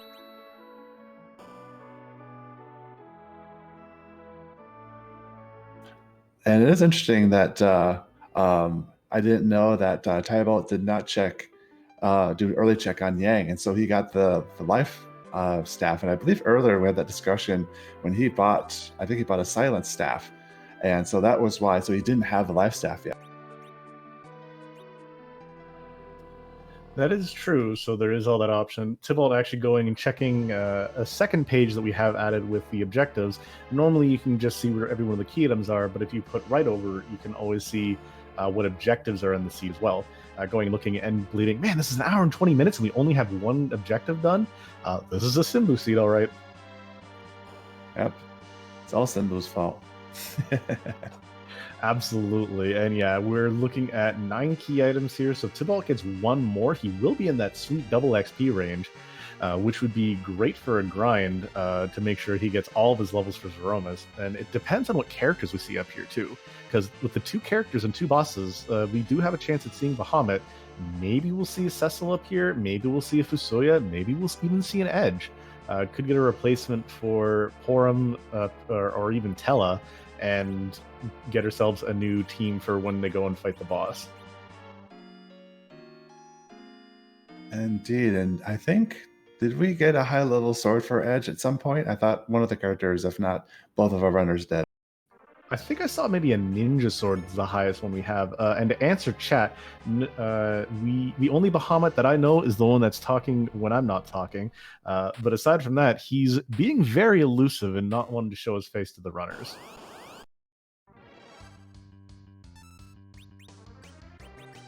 And I think this is going to be Odin, isn't it? Oh no, I thought I saw the character. I was spawning in chat, and I thought I saw the corner of my eye the king sprite, and I was wrong. Nope, just a dark elf. So he's gonna be knocked out pretty quickly here.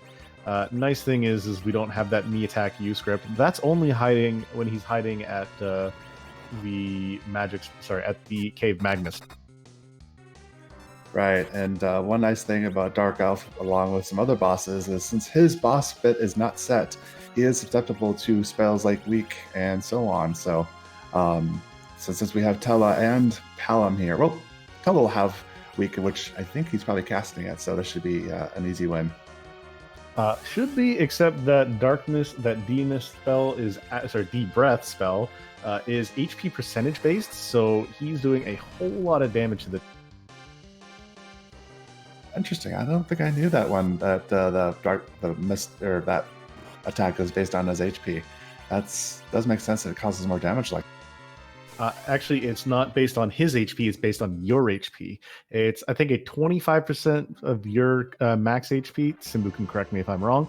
But it's based off your max HP the same way as Ogopogo's Wave Zone. oh, it is. Okay. I don't think I knew that one. Yeah, Tybalt taking a reset, obviously, because that is a speedy boy. You might even want to slow it here. While Pause is actually going and fighting Mamba.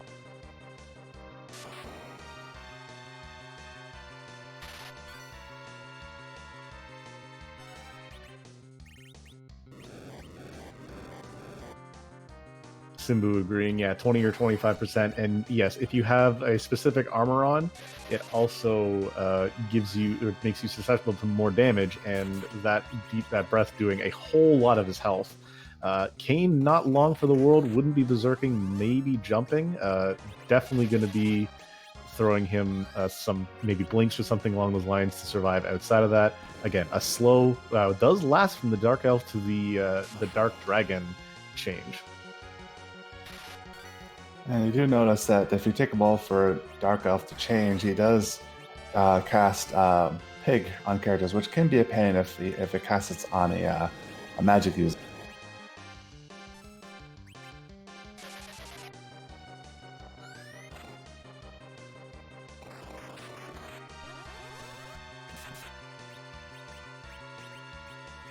Indeed, and we see Palom getting swapped back and forth between pigs, so it's a nice free hit on him back and forth, taking the same damage. It looks like he's taking this fight a little bit slower this time. Rosa going to eat all these spells and get put down fairly readily. Only 41 damage, but when you got 9 HP left, still put. Indeed, but hopefully we can get to Tella quickly, and so you can get off a weak spell and take care of this boss.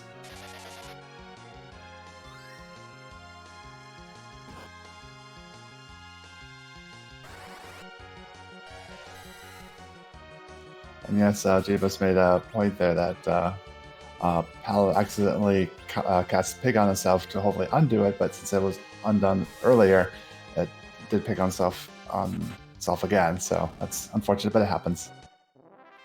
Absolutely. And Simbu kind of mentioning something that the Cursed Ring on Tella kind of playing against Tybalt's favor. Mostly want to keep that on for when you're about to fight Zeromus himself and maybe some other speedy bosses. But it can kind of hurt you as much as it helps you. It still gets through that fight pretty readily. There's a Dark Knight Cecil. We do see the Golbez that we saw the vanilla Golbez earlier. Sorry, not a Dark Knight Cecil, our Paladin Cecil now. So we're going to see who Cecil is guarding this time. I'm going to guess a Fu. What's going to be your guess? I actually think we're going to see a Yang. Oh, both wrong. So those were actually two of the characters I was mentioning might be ones that you'd place one person with. But seeing as we have both Cecil and Edge, I don't think that we're going to have Porum long for this party. But I'm not sure if they're going to take the Cecil as well. The Edge as well. So, but they are taking both. So we are going from what looks like a Mage/King percent to a Bruiser percent now.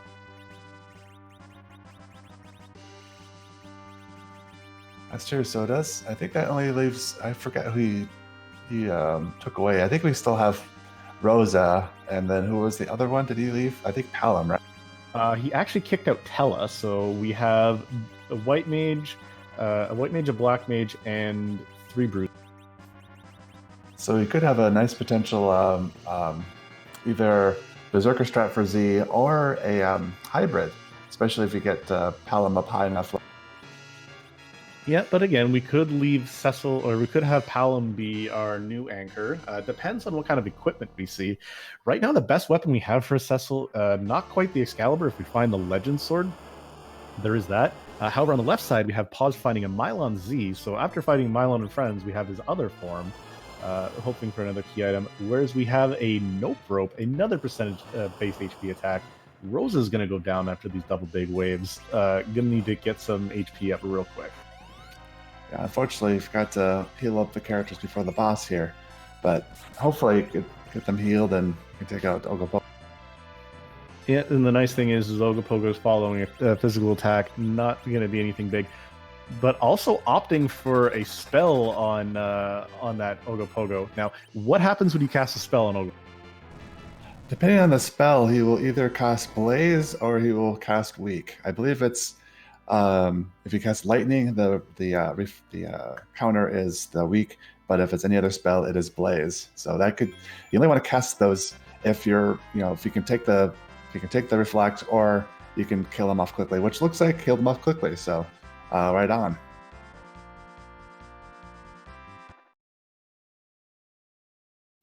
Yeah, that could have been a very nasty counterattack.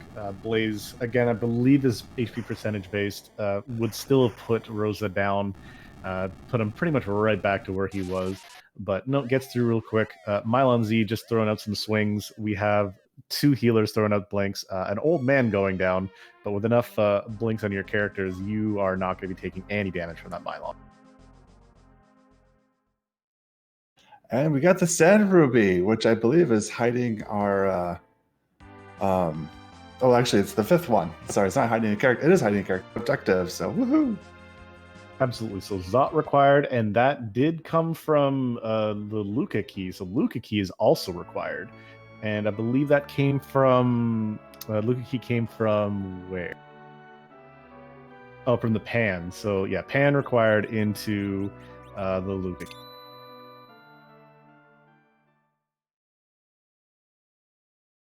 Well, I called Yang just one spot too early. Oh, that's right. We did see the Yang earlier. I remember now. Yeah, noping out the Tybalt, and yeah, I think the tower key came from Pan, or yeah, Luca key from tower. So key into Pan into Earth. Paw's getting that glitch after getting through, not getting a key item. It looks like yet, no key item from that Mylon fight, but still got something. I missed what was the drop if it wasn't a key item. It was a blank text box, so we don't know. She may go through her items and check what it is, but as of right now, we have not a clue. And in all honesty, I would see what it is because it could be a nice, powerful item. Could be, say, Zeus gauntlets. Could be a white spear. Could be a heroine robe. Could be so many different items that are there. We do see ninja swords for sale in Tamra. That's where I saw that. So Edge is not at his most powerful, but he's at, I think, his third strongest with those weapons. Plague in the French vanilla spot, supposed to be next door, walked over and said, "Nah, this place is more fun to have ourselves some 2 key items as opposed to 1." Indeed, and I see that Pause did the reflect there, and that is one of the strategies you can do on Plague. Although I believe I've done it once, but it's a little tough to time it out so that because if you reflected upon him, and then you're able to keep yourself up through another set of that has attack, he'll kill himself before you die out.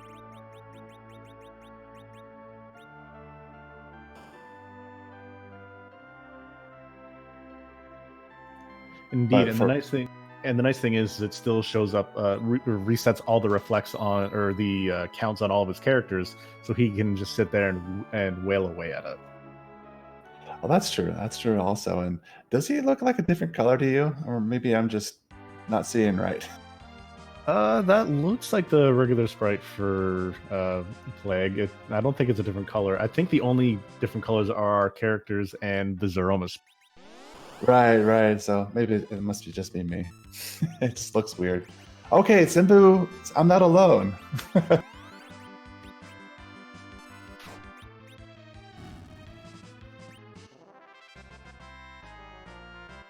Simba believes me. Yes, eating too much candy, maybe a little greener on the gill.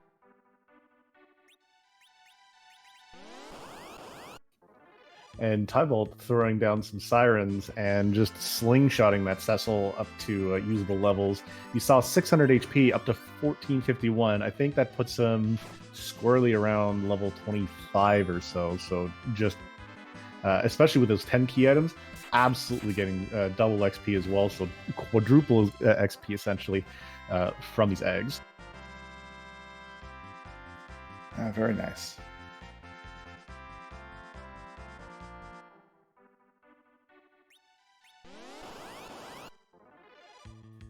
So while we have Paws wheeling away on this plague and Tybalt doing a bit of a grind, as one of our runners who are in the middle of the Fabul Gauntlet, can you give us a little bit of a background on it, like what we have going on, Bahamut? Like what? Oh, sure. So Fabul Gauntlet is a 1v1 Swiss tournament, and what we are going to have is going to be 5 rounds of 1v versus 1, and then after the 5 rounds, the top 32, I believe, get to go on to the next. And there is a good chance that we will have more than 32, so there will be a buy-in round or a match-in round, which then get down to 32, and then after that there'll be a tournament to get down to a winner. But I believe, I think the last couple rounds there'll be best of 3. So we got a lot of games here the next, I'd say, I think month and a half here.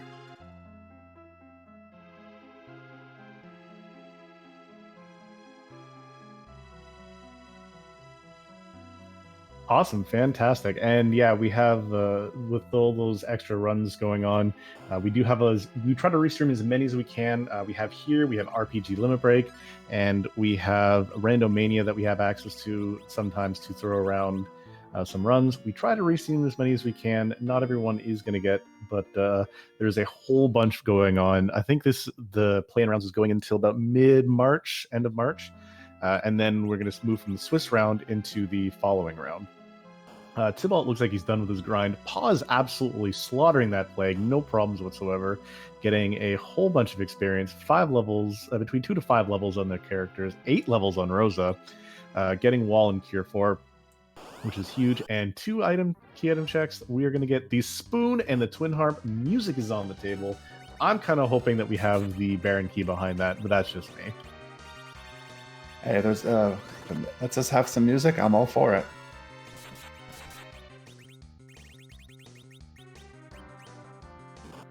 Some comments in the chat wondering if all the colors are off. Actually, that plague looked to be fairly on color. I have a screenshot of some of the plagues up, and I think it might be the correct palette. Pause, however, not wanting to be the people's champion of the music and just going right on down and checking the Ogopogo spot, where Tybalt absolutely gets through the Yang spot with super ease now. That's right, because he does have Cecil, so I'm not sure if I didn't see it, but he probably took advantage of the script where he just had to wait for Yang to do kick twice and then attack with Cecil, and then he goes ouch. Absolutely, and we do have Asura here at Ogopogo, fairly high HP spot, not going to be the worst. Just get a couple of those walls up, and with Rosa naturally having it, you don't have to worry about that. A lightsaber for sale, actually, in the Fey March. That's going to give Cecil a whole lot of power, right? Very nice. That'll be nice. And with Avenger, we could either give that to Cecil or Kane. So, light sword. It's not as good as Excalibur or Defense, but definitely is. I would say that would make that the 4th best. It's still very good.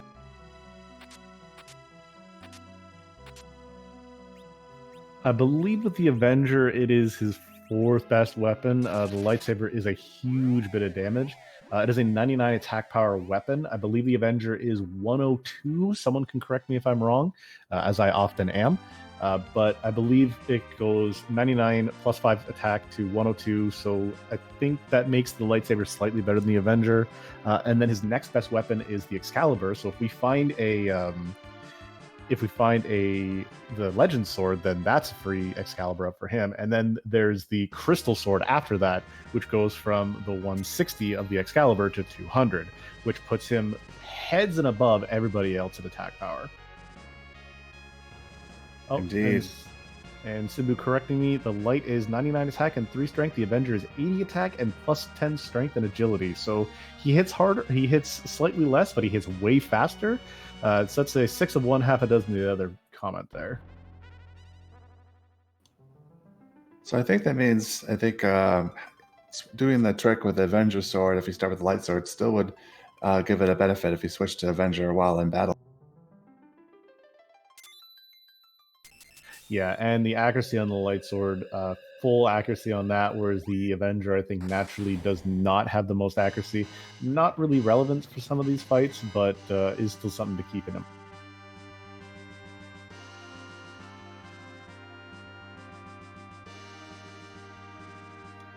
And it does look like Tybalt's taking another dive into the moon here. See which bosses he tries to check or tries to take out. Absolutely. With him having cleared off pretty much the entirety of the overworld, this is really a good spot for him just go from either down, up, or anywhere, or up, down, to see what he's going to get. Again, we have the knowledge of the Twin Heart being here as the only real progression key item around. We could have other stuff hidden elsewhere. We don't know what's behind this Asura. We don't know what's hidden behind the Wyvern spot either, if I remember correctly. Right. I don't think anyone's checked that spot yet.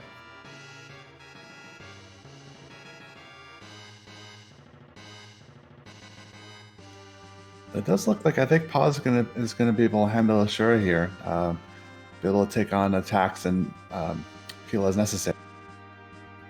Yeah, but Rosa getting caught with Blink down. Watch that 1500 or so that 1800 hit smack her around. Here's hoping we can get her up and then get a quick blink on her to continue this. Quake Kid unprotected as well, but Asura should be getting put down pretty quickly.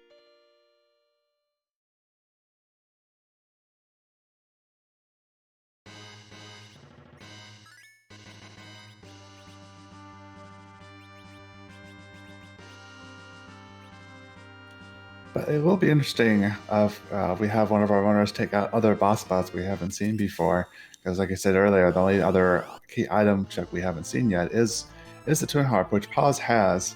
So at some point she could pull out and try to check what that is. But I can understand if you can take out the rest of the moon bosses before heading somewhere else. That's a good play because you get the nice chunk of levels. Then you don't have to hopefully level later, and then you can check the other places.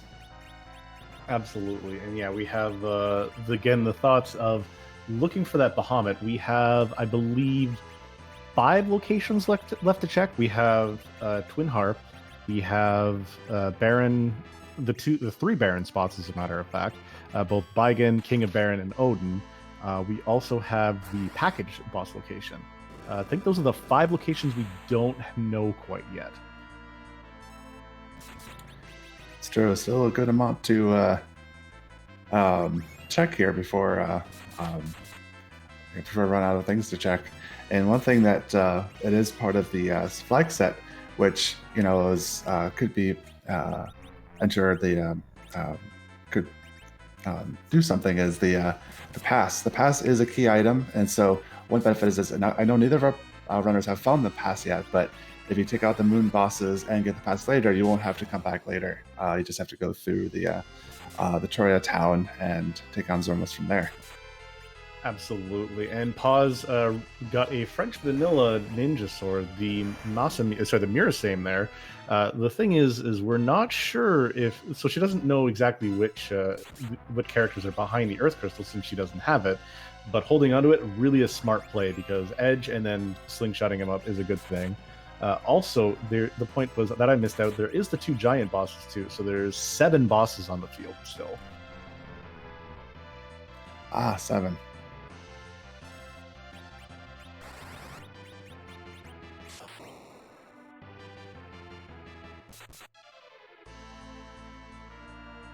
Questions in chat. Yeah, we have the pass set as a key item there, but it is not part of the ones for double XP. It's just part of our little bingo for 17 out of 17 checks.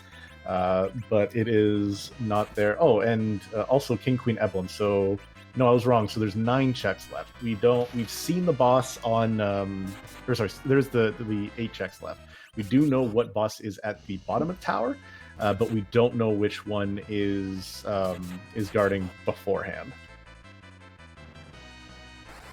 And did you say earlier who is the boss at the Rubicon spot? I don't remember who was there, but I think it was a Lunar Sparkle. Chat wants to correct me on that. But yeah, as said, not Bahamut, so it doesn't matter. Right, yeah, it would show the Bahamut sprite if it was. Oh, and pause. What do we have? What do we have here? Oh, was it the Fabul Gauntlet, maybe? Yeah, here's the alt gauntlet. So again, it takes from surrounding fights here. You thought you were done with that play counting. Fatal Eye says you're not done with that yet, my friend. Here's a little countdown. Probably one of the most annoying of the fights to find here, but we're gonna see if this is gonna be value. But regardless, this fight is a solid 2 or 3 minutes of just beating and slogging through the fight. Probably the second longest check to make as an overall whole. Maybe even third for a key item check. Sure, it will take a while, but at the very least, it'll be some nice experience though when it's all done. Absolutely, and yeah, the most HP on the Fatal Eyes. A lot of experience you're going to get out of this, but this is just a crap load of HP. There we go. There goes the Fatal Eye. I was thinking it should have been done by now, so move on to the next fight.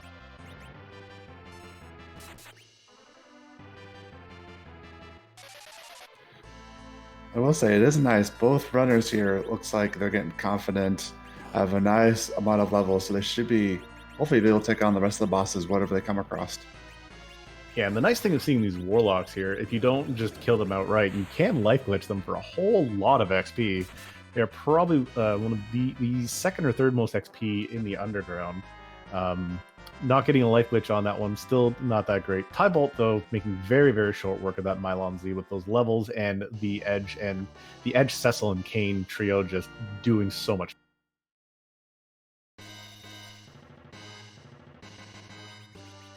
And we do have to pass on Tybalt's screen. I see that. So if he is able to take out all the bone bosses, he will not have to come back later. So that will be a potentially a nice benefit later. Absolutely. I wasn't sure if Pause had finished the Mylon fight. I'm pretty sure she did. But there is still the idea of the fact that we can knock out real quick the rest of the fights. Again, completely clear the moon, just go back to Earth, full clear that, and then we don't have to do this flight back up here in that nice quick little walk.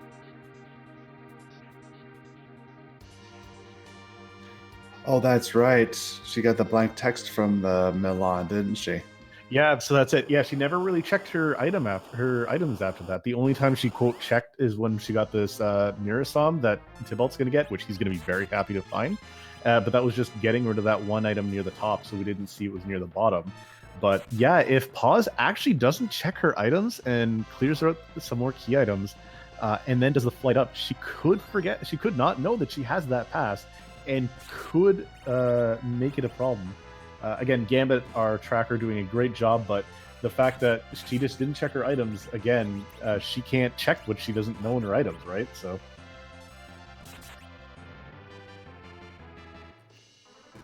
Indeed. But yeah, that little bit of information could put Tybalt a slight bit further ahead in the seed if she doesn't know, she doesn't go and check or sell anything, and she just gets her items. But with her items being full, if she gets a key item here, it's just going to swap around, and she'll probably dig through it.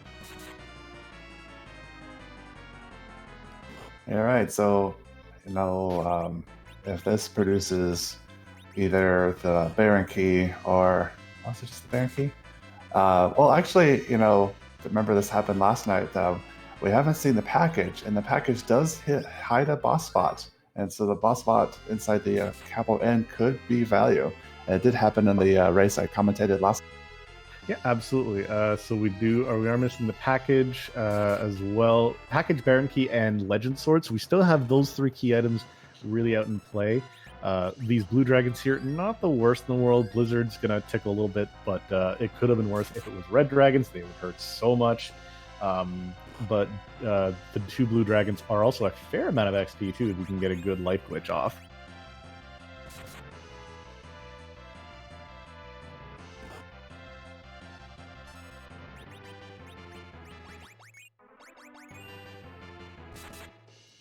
Looks like Tybalt's taking on Shura here, and some of his characters are getting taken down, but I think he's been able to handle it so pretty decently well, as long as he gets some more blinks.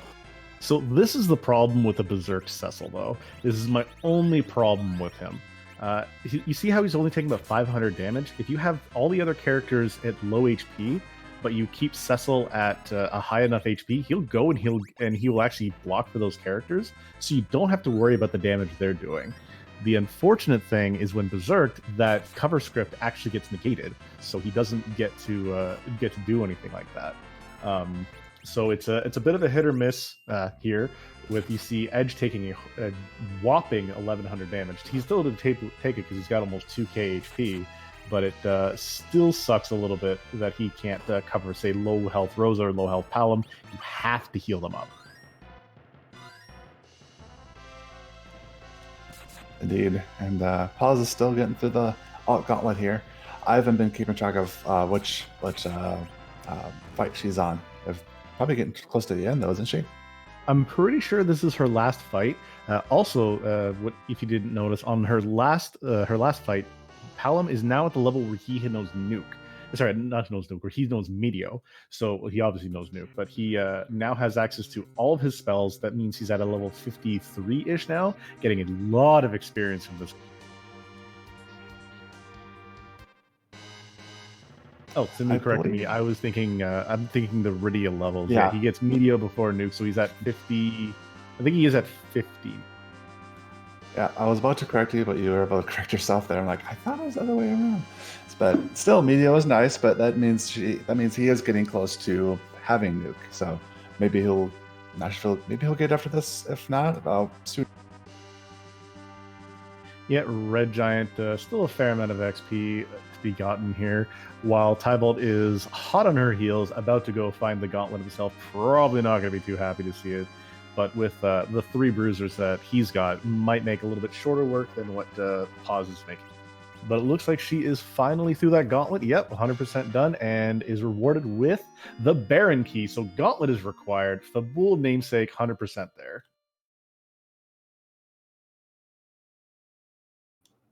Excellent. So very interesting here that she's ahead, that she has the Baron Key before him, but she doesn't have, was it the Luca? Oh, she does have Luca, but she hasn't checked Luca. She hasn't checked Luca.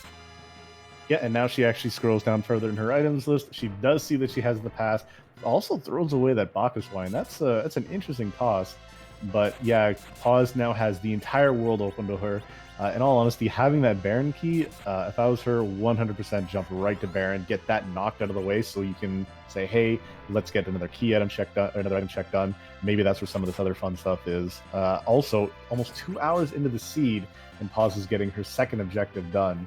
But there's a whole lot of race still technically going on here, and the fact that Tybalt is still like nipping at her heels, but barely ahead. Right. So it's interesting here. Once they catch up on each other's paths here and see where they end up at the end. Absolutely. With Tybalt getting the Baron key after these fights, I'm pretty sure he's going to just run right down and go follow her at Bahamut. But Pause still has to go check out that tower key and then follow the Pan quest line to get the rest of these items. But it is going to be still a bit of a slog. But it depends on what else is here.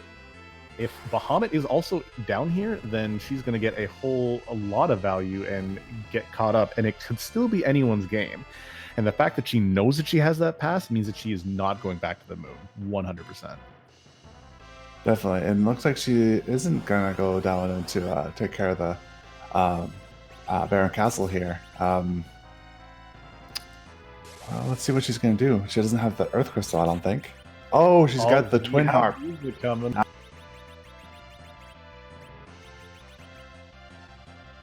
To answer chat, I believe Pause did give up on Yang, so she does still have to go and fight the Queen of the Summoned Monsters. So that is still another thing she has to do. With her current team, she's not going to have a whole bit of trouble because she's now in the 50s. So a lot of HP on her side. Will be able to take out that Yank next to no problem with Meteos, Quakes, Nukes, whatever she wants to throw at it. Definitely, I think both runners have enough levels here to take out whatever is left for boss. I don't know. Have we seen Cognazo yet? We do still have the possibility of having to go to Giant, and if we see Cognazo with Elements, that'll be a bit of a slog. They will have the HP for it, but could get a little down. That's true. I don't want to, speak too soon. I guess I do forget about there is the checks at the Giant there. That's 2 more spots where Bahamut could be. And Simbu saying that would be the special to his heart. He is the one who rolled the seed again, so we may actually have that. Oh, that would be quite the ending there. That was the last 2 spots there. It was Kainazo. He's not a spot, but Bahamut behind Kainazo. That would be quite the ending for the number 5 spot. Would be very, very rude. So we have Paws trying to kill off her team before the me attack U script might actually happen here, which is going to be nice. Palom's not going to die because he's just there's so much HP on her. Yeah, it's kind of tough to kill yourself quickly. Sometimes if I remember to do it, if I have some metal items on me, if you equip metal items on your characters, they'll be, be incapacitated right away. But it's something I don't, keep in mind. Does die to Dark Elf spells, though, so that does skip the we can't script. So we are going to get some music. We're going to be quiet for the next little bit while we see what we've got queued up from DJ Spoon.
All right, and as Paz showed, that is the Gato theme, which everybody in chat was jumping on right away.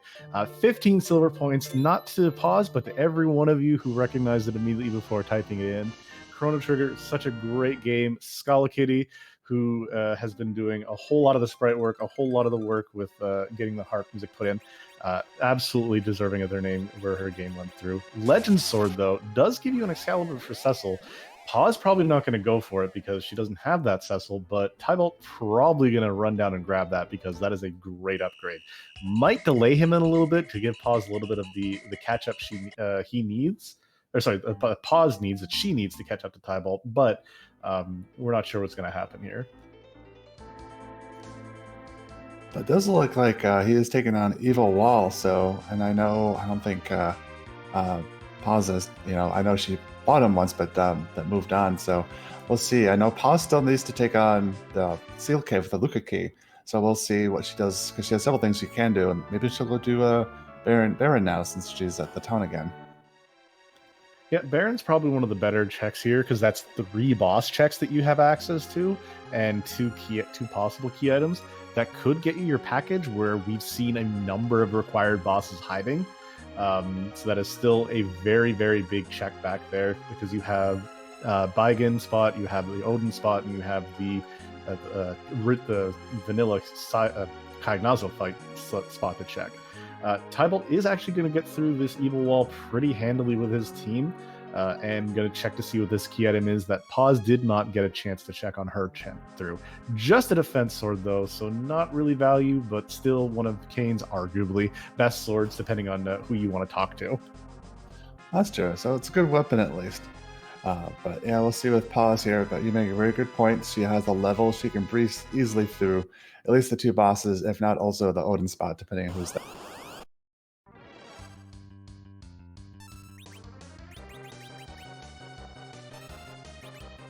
Absolutely. And we have D-Lunars that have been hiding out here since the beginning of the seed. Palom says, hey, I heard you guys wanted to go to that underground I just came from. Going to be taking these things out with relative ease. The medium HP spot here, divided between those two guys. One Quake, as we see, and Downing.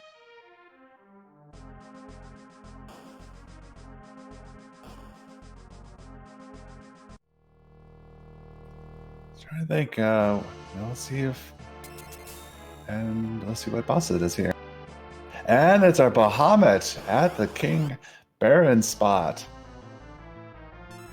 Yep, so the key of Bahamut, the key of Baron, the key to the entirety of this seed, you find that's the boss check, key item done. So Baron is where he's been hiding this entire time. Hopefully Tybalt goes and does that check immediately after coming back to the overworld. But Paws still has to go and do the entirety of the Luca check, so it's still wide open for both runners right here.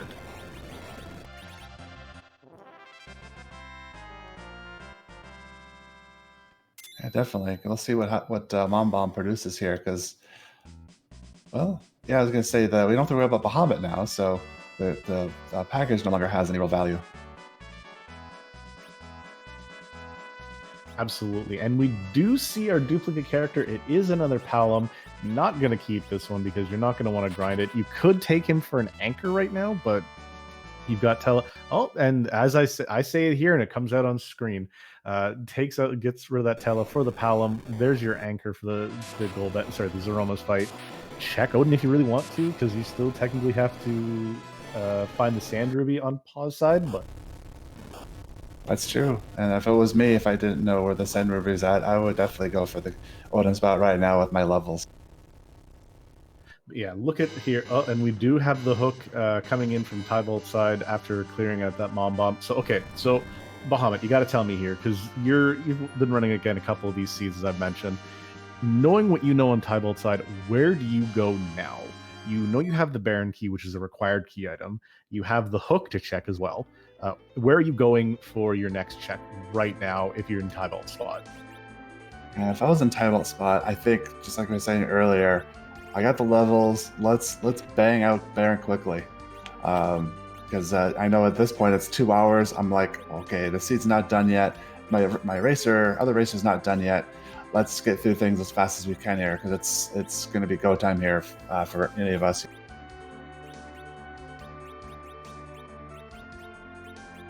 All right, awesome to hear about, but yeah, it's you got to know where you got to go now. Looks like Tybalt is heading up to check actually the hook character, so we're getting a rat tail, tank tail check maybe. Again, not a bad check. It's 2 quick key items, and then you can just drop that off and do another character and boss check at the hook right afterwards. Very thorough checks, as we know, not the right ones, but it is new for us at least. And that is where the package is. Do you gamble that, knowing where so many bosses have been hidden behind that package, though? I definitely would be tempted. Again, it's 2 hours in, and like, okay, the other person hasn't found Bahamut yet. I'm not sure if I'd go for it, but I would at the very least be tempted. Okay, and we have a second Avenger on the field. So, in all honesty, very much worth checking just to make the Zeroma's fight a little bit faster. Not sure if it's going to be worth the time that has been spent here or with what's going to happen elsewhere. But the big thing is you got Paws looking for Sand Ruby, Tybalt's looking for that boss location, knows what has the Baron key, doesn't know that he just needs to go and do it. But this is basically, we're in no mode. Runners are fighting for go mode. But it looks like Tybalt actually not going to do the hook check, going straight to Baron. Very smart for him to do. But Odin at his vanilla spot as well. This is what, the 5th or 6th thing we've seen not vanilla? Come on, Simbu, get your randomizer roll going. Indeed, but I think Paula should be fine here, especially get off some lit spells. I think we should be okay if she goes fast enough.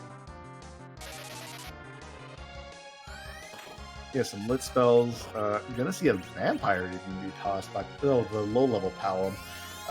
But yeah, this is going to be some good XP. Infuse that Palom with probably about 30 or so levels because she's also at that 10 key item. That's true. If she levels up the other Palom here, especially if she doesn't take on Cecil when she does get the Earth Crystal, this might be just a pure reflect strat at this point. Indeed, seeing that we have 4 mages and a cane, so when you do, so again, let's put yourself into Paw's shoes now. So you are looking for that Baron key. When you do find that Cecil and that edge at the Earth Crystal, when you finally get it, what's going to be your thought? Are you going to be, man, I wish I came here sooner or knew about this earlier, or what are you going to do? I think it might depend on what weapons I would, if I had good enough weapons with Kane and Cecil. If I did, I might still try to stick to the hybrid strat. But if there wasn't good weapons, I might think, well, I've got 2 Paloms and a Rosa who can also reflect Holy. I might try to go for the reflect strat, depending on, like I said, on the equipment. Yeah, I guess finding him so late, you wouldn't want to try and get him a couple of levels. Speaking of a couple levels, there's about 12 or 13 I saw on Paw's side for that Palom. So staying there for the XP, even if it was just a Bahamut summon. Speaking of Bahamut, Tybalt does find the Bahamut, going to make very short work of it, and is going to be in go mode real soon.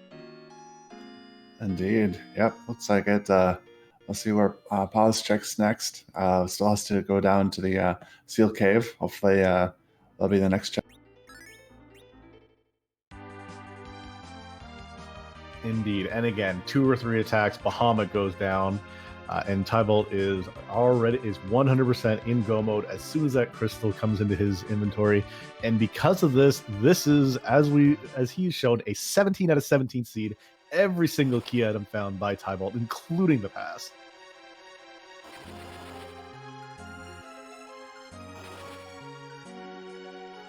Hey, it's 17 out of 17, but 2 hours at 17 out of 17, that's not bad. Oh, yeah, sorry, my bad. The Legend Sword didn't come from this spot. It came from another location. Oh, I forgot. So he's not 17, but he's 16. Oh yeah, it comes from the music. That's right. He has to be the people's champion to be 17 out of 17. Okay. Well, still 16 out of 17 in 2 hours isn't too bad. Yeah, I got it a little bit backwards because I thought, hey, you got one came right after, so. But apparently, Tybalt's only going to be just validating his seed, not going to be the people's champion. However, Pause, no matter how the seed shakes out the last little bit, 100% she is our champion. Indeed.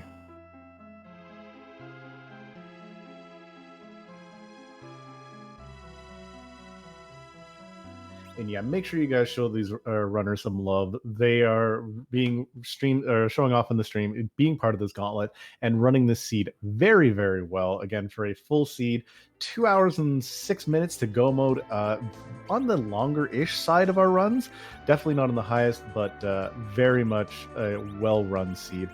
Cecil with just that light sword, unfortunately not the strongest in the world, but is going to do it. And it's the fire body piece that was on Tybalt's side, which is why he took so much extra damage from that the ice attacks. So I think he probably has enough levels here to just go on and take his normal. Oh yeah, he definitely. I saw like 58, 60. He's plenty high level to beat up on Z. No, not at all. Not. Yeah, it's going to be a little bit of overkill. That poor Palom in the middle that's going to be there is just the anchor is going to absolutely just look and say, I can fight too, guys, I promise. Oh, that's right, with the anchor, and oh yeah, that's going to be easy mode here. Yeah, I'm sensing we're getting 3 Berserkers. We're going to have 2 of them actually be Avenged, so they're not even going to have to be touched afterwards. That's actually the nice thing about it. You can't dispel that Avenger, so you just throw the highest weapon you have on Cecil, which is that lightsaber, into Avenger. Same thing with Kane. I think I saw the Gunneer on him. I could be wrong, but Gunneer into Avenger, and that's all you're going to need. However, as Tybalt is making his way, taking that quick pass up to the moon, Bahamut, would you like to do the honors of asking the most important question of this seed? Whose butt are we going to kick tonight? Nicely done. We see the Z flags out. Everyone in chat knows. I was just putting off a little bit longer because it is the number one question. Again, we did have music, which is one of the 2 things. So we have a lot of fun in these randomizers, as you see different locations, different sprites, and everything. But there's one thing we can't randomize just because of his AI script. It's this man right here, Zeromus. Too difficult to put anywhere else, so he stays in his vanilla spot. But to make him French vanilla, we do like to have a lovely bit of sprites for him. We have so many done by the amazing Scala Kitty. She does such great work with that, and there are so many different fun sprites that you see going on here. So we're going to see which one of them tonight, and that's the little fun game we like to play. So Bahamut, what sprite are you hoping for tonight? We're going to see right now. You know, so many really, really good ones. But you know, one I really do enjoy is I do like Magus from Chrono Trigger. So I'm hoping for maybe some Magus Mus. My favorite one I saw was the other day, which was Potato Mus, as a matter of fact. But we do have that is a sprite that I don't recognize, Grimorimus.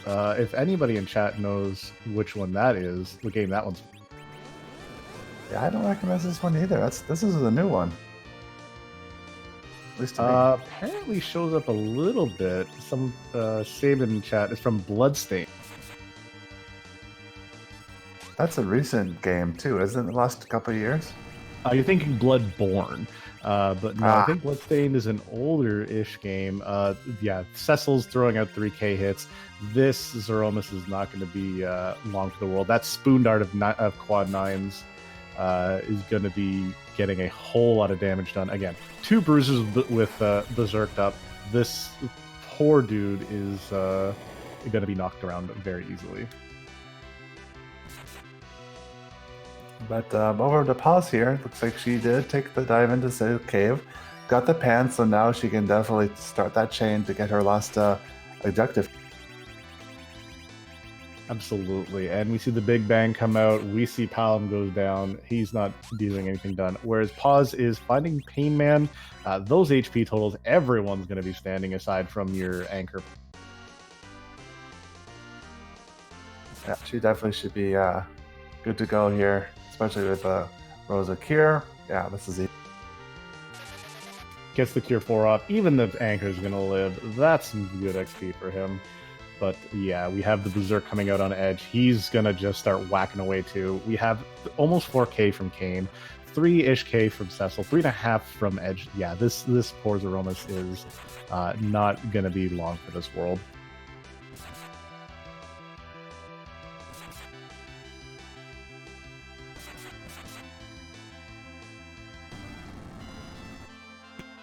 And DKC talking about how justice is not the only right in this world. Pause getting that key item out, going to be warping out and heading towards the checks necessary to do the Sheila turn-ins to get towards the Earth Crystal. Yeah, but with her levels here, she'll be able to race through the rest of this chain here and get to the Zermas here soon too. Absolutely. We see some flashes on the right side, though. Tybalt's our winner. GG's to him for finishing the seed. We're going to see if we can't get him in for an interview, though. But yeah, official time, SLR time of 2 hours, 11 minutes, and 41 seconds. GG Tybalt. Indeed. GG to Tybalt. And speaking of, we are actually joined by him. GG Tybalt. Well run seed, my friend. Indeed. GG. Don't see his mic lighting up. Maybe a little bit of microphone issue. Got it muted, my friend?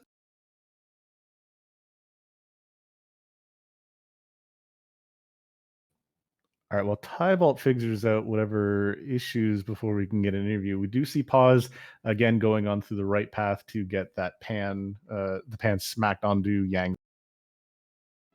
Right, and then I believe Panel, I think produces the Earth Crystal. I think from Yang's wife after he waxed her. Because I think the item from the Yang here, I don't think it was much. I don't think it was just a heroin robe from Yang himself, and then we're gonna get the Earth Crystal from Sheila, and then finish off the rest of this.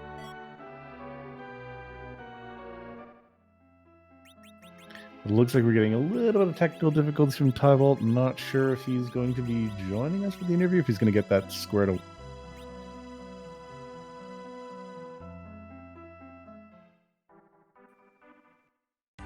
We're joined again by Tybalt. I do see a light up, but GG's again. Yeah, hopefully you get your mic going, but GG's again. Yeah, I don't know what's going on with my mic here. My Hey, headset's there you going go. out. Hey, I hear you now. All right, GG's Tybalt. First of all, big question I got to ask. How did you like that hour before getting a second objective completed? I just felt like I wasn't getting any traction at all. I just couldn't feel like I could get anything done. I was wiping just everything. You did take a fair amount of wipes, but you still were able to get through a lot of those bosses. 25 plus checks done. But what would you say would be the best thing, or where you started to maybe even panic a little bit once you started getting some checks going? Probably when I know I switched a lot of my team up, and once I got to the hour 30 mark, I'm like, okay, where do I go next? It's like I don't feel I can take much of anything. I gotta find some place to do a bit of grinding. I'm not too comfortable with just a straight mage team, so when I saw the Edge and Cecil and Earth, I was happy. You're ecstatic. Oh yeah, and one thing is as you may have noticed, I only named one character, and that was Cecil, and that's in memory of my grandfather who actually introduced me into this game. He passed a couple years ago, so anytime I run a seed, I always name Cecil for sure. Oh, that's so sweet. Sorry for your loss, but that's a great honor to him. That's absolutely fantastic and a great way to keep his memory alive. More on the seed, though. What did you think about when you saw those objectives and you saw the magma key just gift to you right off? Yeah, I saw the magma key. I was like, do I go and get loot from underground, or do I do some checks? And with the team that I had, I figured I'd go do some more looting early on. But after that, it was I gotta find characters. I gotta find something for progression, and it was just not coming up for me right away. So I got a question for you. Near the end of the game, when you got the hook, you checked for took the two tails in, and you got I think that was where you got the package. Were you tempted at all to go check the Kaipo spot? Because if it was me, I would be, 2 hours in, I would start to wonder, could Bahamut be there? But I don't know. Were you tempted? I was like, no, I'm gonna check some other stuff. I was tempted to check package. I was tempted to check giant, but I figured the Baron check was a little bit of a quicker check, and if Baron didn't pan out, it was going to be Kaipo, then hook, then giant, just for the speed of the checks. Oh, you weren't even going to route music in there anywhere? You were not going to be champions? It slipped my mind at the time, but I knew that Twin Harp was still there, but I know that's a super long check just to go down there, and I don't mind being the people's champion of doing music. Anytime I do the asyncs, I do music, even if it's not required. Absolutely fantastic. So you're now 1-1 in the Swiss rounds. How do you feel in by seeing some of the other races and feeling by winning this round versus? I haven't watched any of this week's races yet. Last week, there's some competition out there, and hopefully I can get some better practice in here. Well, that's another question then. How many seeds have you been running just as an overall while trying to figure out or getting your practice in between either between each round or just as an overall since the Gauntlet? Since the Gauntlet's been announced, I've been doing at least 1 seed a day minimum. Very nice. That's a lot of practice. Well, this is first league, and I only practiced with the Highway to the Zima Zone flag sets when I first started just 2 years ago. All right, and fantastic. Do you have any other comments that you want to make about this seed or about your run in general? This I was tempted to reset out of the Fabul Gauntlet sitting at Wyvern spot. But with how long the seed was going, I figured it's got to be behind here. The progression has to be behind Gauntlet because nobody wants to do that, especially there. absolutely never reset out of checks. But you know what, my friend? Thank you very much for your run today. Very much thank you for sharing that story about your grandfather. Great way to honor his memory, and good luck in round 3. And congratulations on going 1. Thank you, and thanks for commentating and restreaming. And you guys have a good night. Thank you too, Tybalt. Again, GG. GG. All right, again, that was Tybalt, who is now 1-1 with an official time of 2 hours, 11 minutes, and 41 seconds. Very well run by him for a 16/17 out of 17 seed.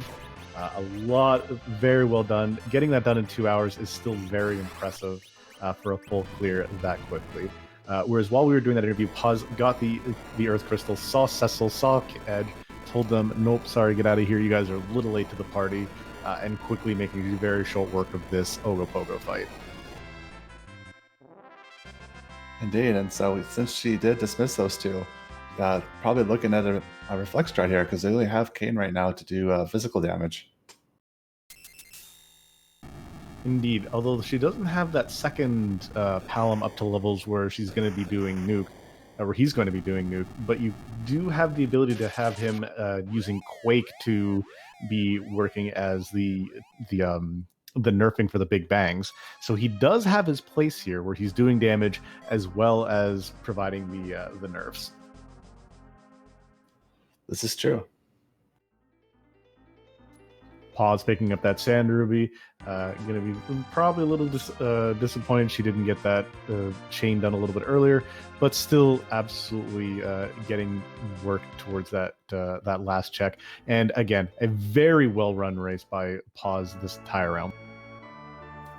Oh, definitely. It's been definitely a very interesting seed with different paths and so on. So did a great job. Both of them did. She's not very far behind. To answer Simba, we saw the dupe. The dupe was another Palom, remember, because we had one early on, and then we had the dupe Palom, I forget where. But we have Rydia Fu, and Sid are our 3 missing characters.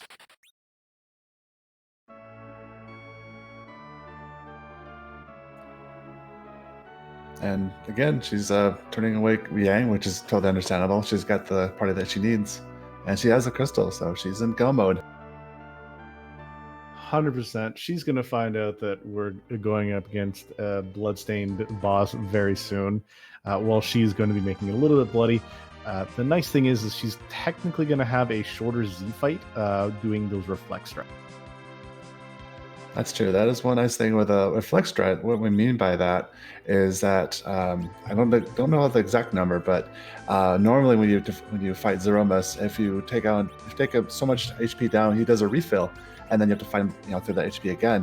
But if you reflect spells off of yourself and just do that, it will skip that refill, thus making the fight a lot shorter. But it can be tricky if you got to be able to do it right.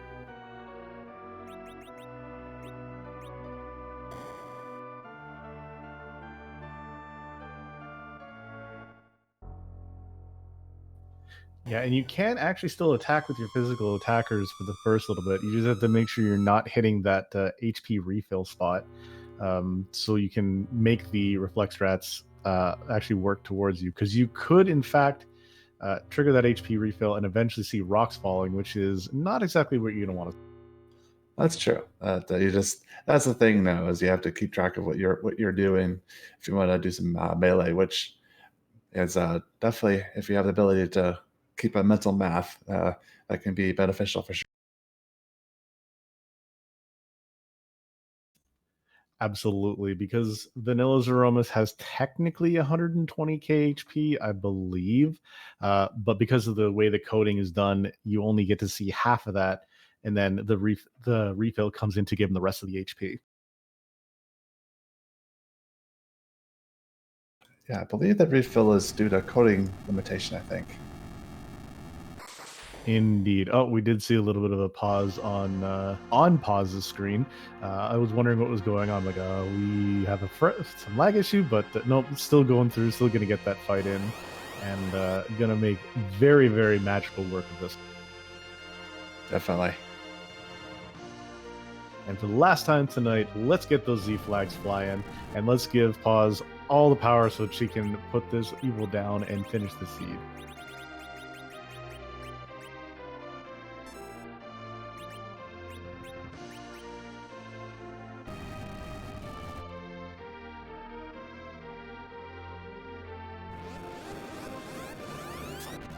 Simbu commenting, saying that the max HP that it can be stored on the SNES is about 65,000, and they wanted to have a higher HP boss. Again, makes sense. You want to have your final boss be very difficult.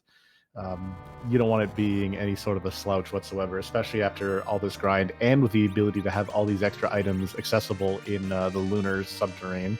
Because if you have all these items, you're going to have a Cecil that's doing probably roughly about 5-6k damage a hit. And that's still only 12 hits specifically from Cecil, or sorry, 20 hits from Cecil alone. Yeah, and that's interesting that about the 65k that they that's okay. It is a memory issue, which maybe makes me think of Final Fantasy VI, because you have the Kefka boss. Probably each of those phases are probably, I don't know exactly how much XP they have, but maybe since they're different phases, it gets around that limitation too.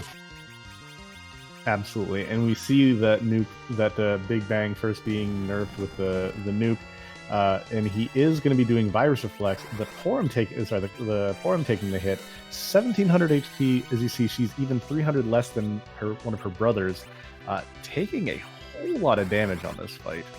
Whereas Kane's looking for that Avenger and going to be throwing out some big hits on. Oh no, just going for the Bacchus Wine and going to go smack around Zeronis.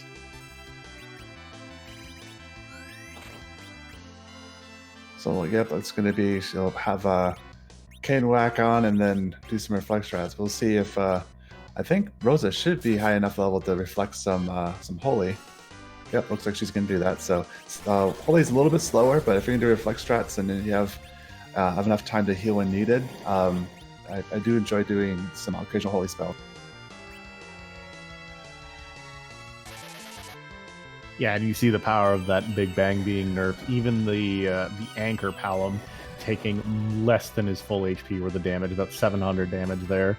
The benefits of having that healed up, and then Rosa can just toss a Cure 3 after she reflects that white and get everybody brought up, while we have the Big Brother Palom doing his big nukes.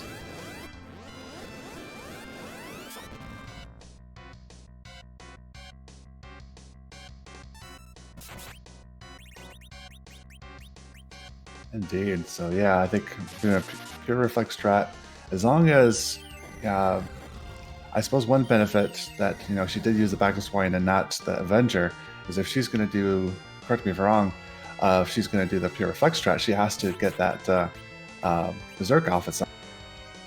Well, again, is after the second Big Bang is when you're going to see the black hole, which will negate it. You get an extra attack on.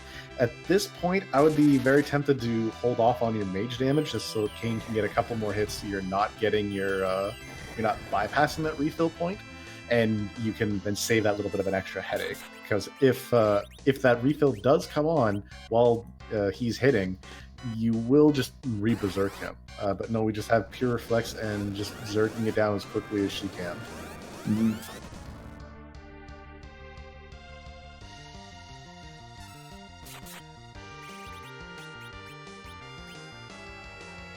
Nice quad damage with the nuke there. Yeah, again, Palm doing very short work. I'd almost be tempted to do one bluff to make sure that you have all quad mines all the time, but that's just me. The interesting thing is watching Rosa doing, I think, 80-ish or 8-ish K here. Well, 5K here. Does she have that heroin robe on, or is she still rocking? Oh, I didn't know. Did she put the heroin robe on earlier?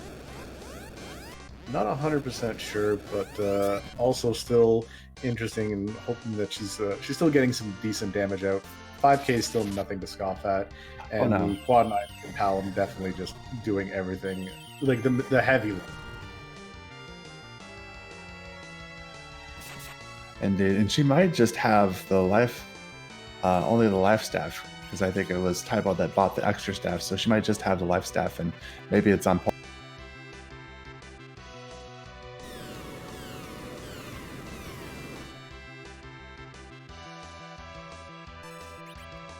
So we did not get that HP refill. That's rocks falling. This is going to be the next couple of hits.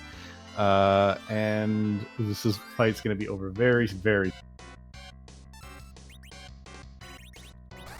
Indeed.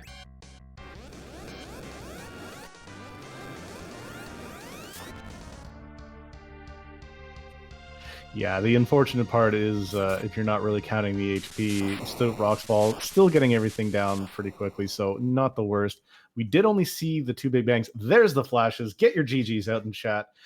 We'll get the official time up, but it's still the second place by Pause. We will see if we can get her in for an interview, so hold on one. And there is Pause. GG Pause. A very well done race for a 17 or almost 17 out of 17 seed. Well, thank you. GG's Pause. Yes, definitely. That sure was a seed. I'm not going to say that I hate Simbu, but I think I love him a little less for rolling that one. Oh, come on now. That wasn't the worst seed he could have done. After all, you didn't have to check the hook bosses. So give us a little bit insight of what you thought about the start of this seed and where some of your decisions. Oh, that was the thought of the start of my seed. Edward's always kind of that hit or miss character that if you get a couple of things on him, he can be really good. If you get some J items going, he's fine. But it's putting it all together can be rough. Yeah, but what about the that magma key required objective plus the magma key to start with? Free objective. Thank you. Cha-ching. So give us a little bit of the thought of the mindset. You're about an hour into the seed, and you find no other objectives completed besides you've got Yang walling you at the Fey March. Give us a little bit of your thought process around the 1 hour-ish. Yeah, I pretty much had Yang and I could make a die for the tower. And I was just like, well, whatever, YOLO, let's go up the tower. And it worked. It worked out super well. I was so happy. It wasn't a very nice all-in-one there, because we were kind of wondering about that. It's like, we tend not to want to go to lower battle, without the key, but sometimes you kind of have to, especially if your options are kind of limited. And thankfully, it worked out really well. You took out the miss boss was there and got the key, so wham bam, got it all done in one shot. Yeah, and then Radiant's mom did not have the goods. Lady's disappointing me this whole seed. That's not true. You had Porum do some early work, and Rosa showing up a little.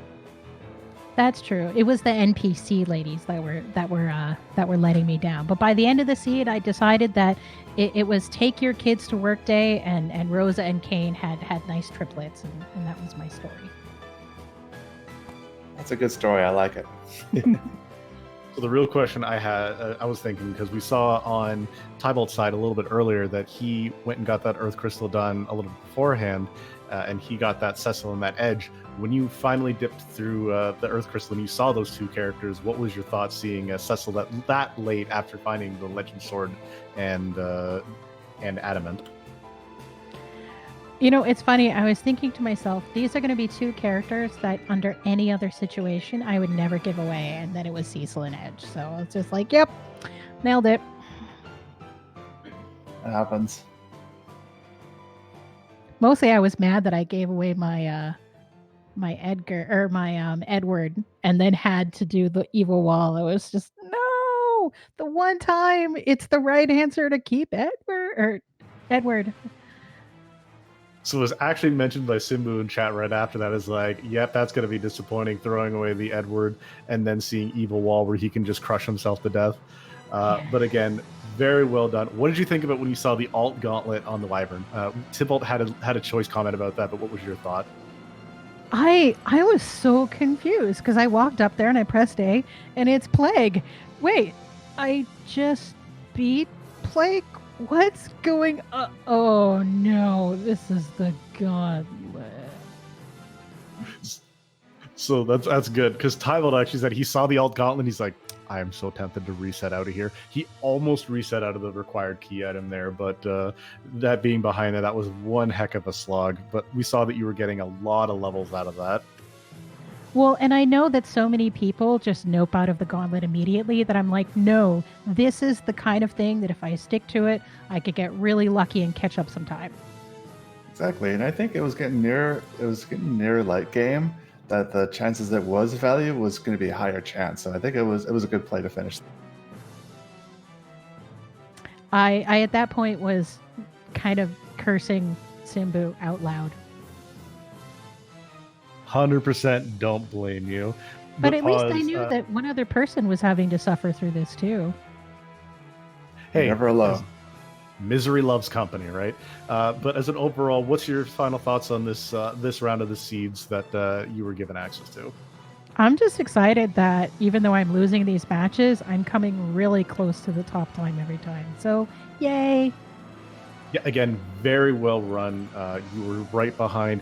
Although we were also talking about when you got that blank text box for the pass, we didn't know what it was because you didn't check your items, and then we saw afterwards when Tybalt didn't get that glitch. We were wondering, like, oh, is she ever going to check her key items or her items? She's going to see that she has the pass because that could have also bit you and lost a little bit of time. But eventually, you did sort that out. When you saw the pass in your inventory free, did you go, oh, that was my free item? Or did you even have a little recognition when you saw it? No, yeah, I opened up my tracker when that happened, and I was looking over my stuff, and I'm just like, I'm not sure what I got, but I'm sure I got something because my inventory's full. So I'll figure it out later. All right, and how many Cs have you been doing, like, as practice for the Fabul Gauntlet, either between the last two? Oh gosh, between kind of when I signed up and when to this race today, 30.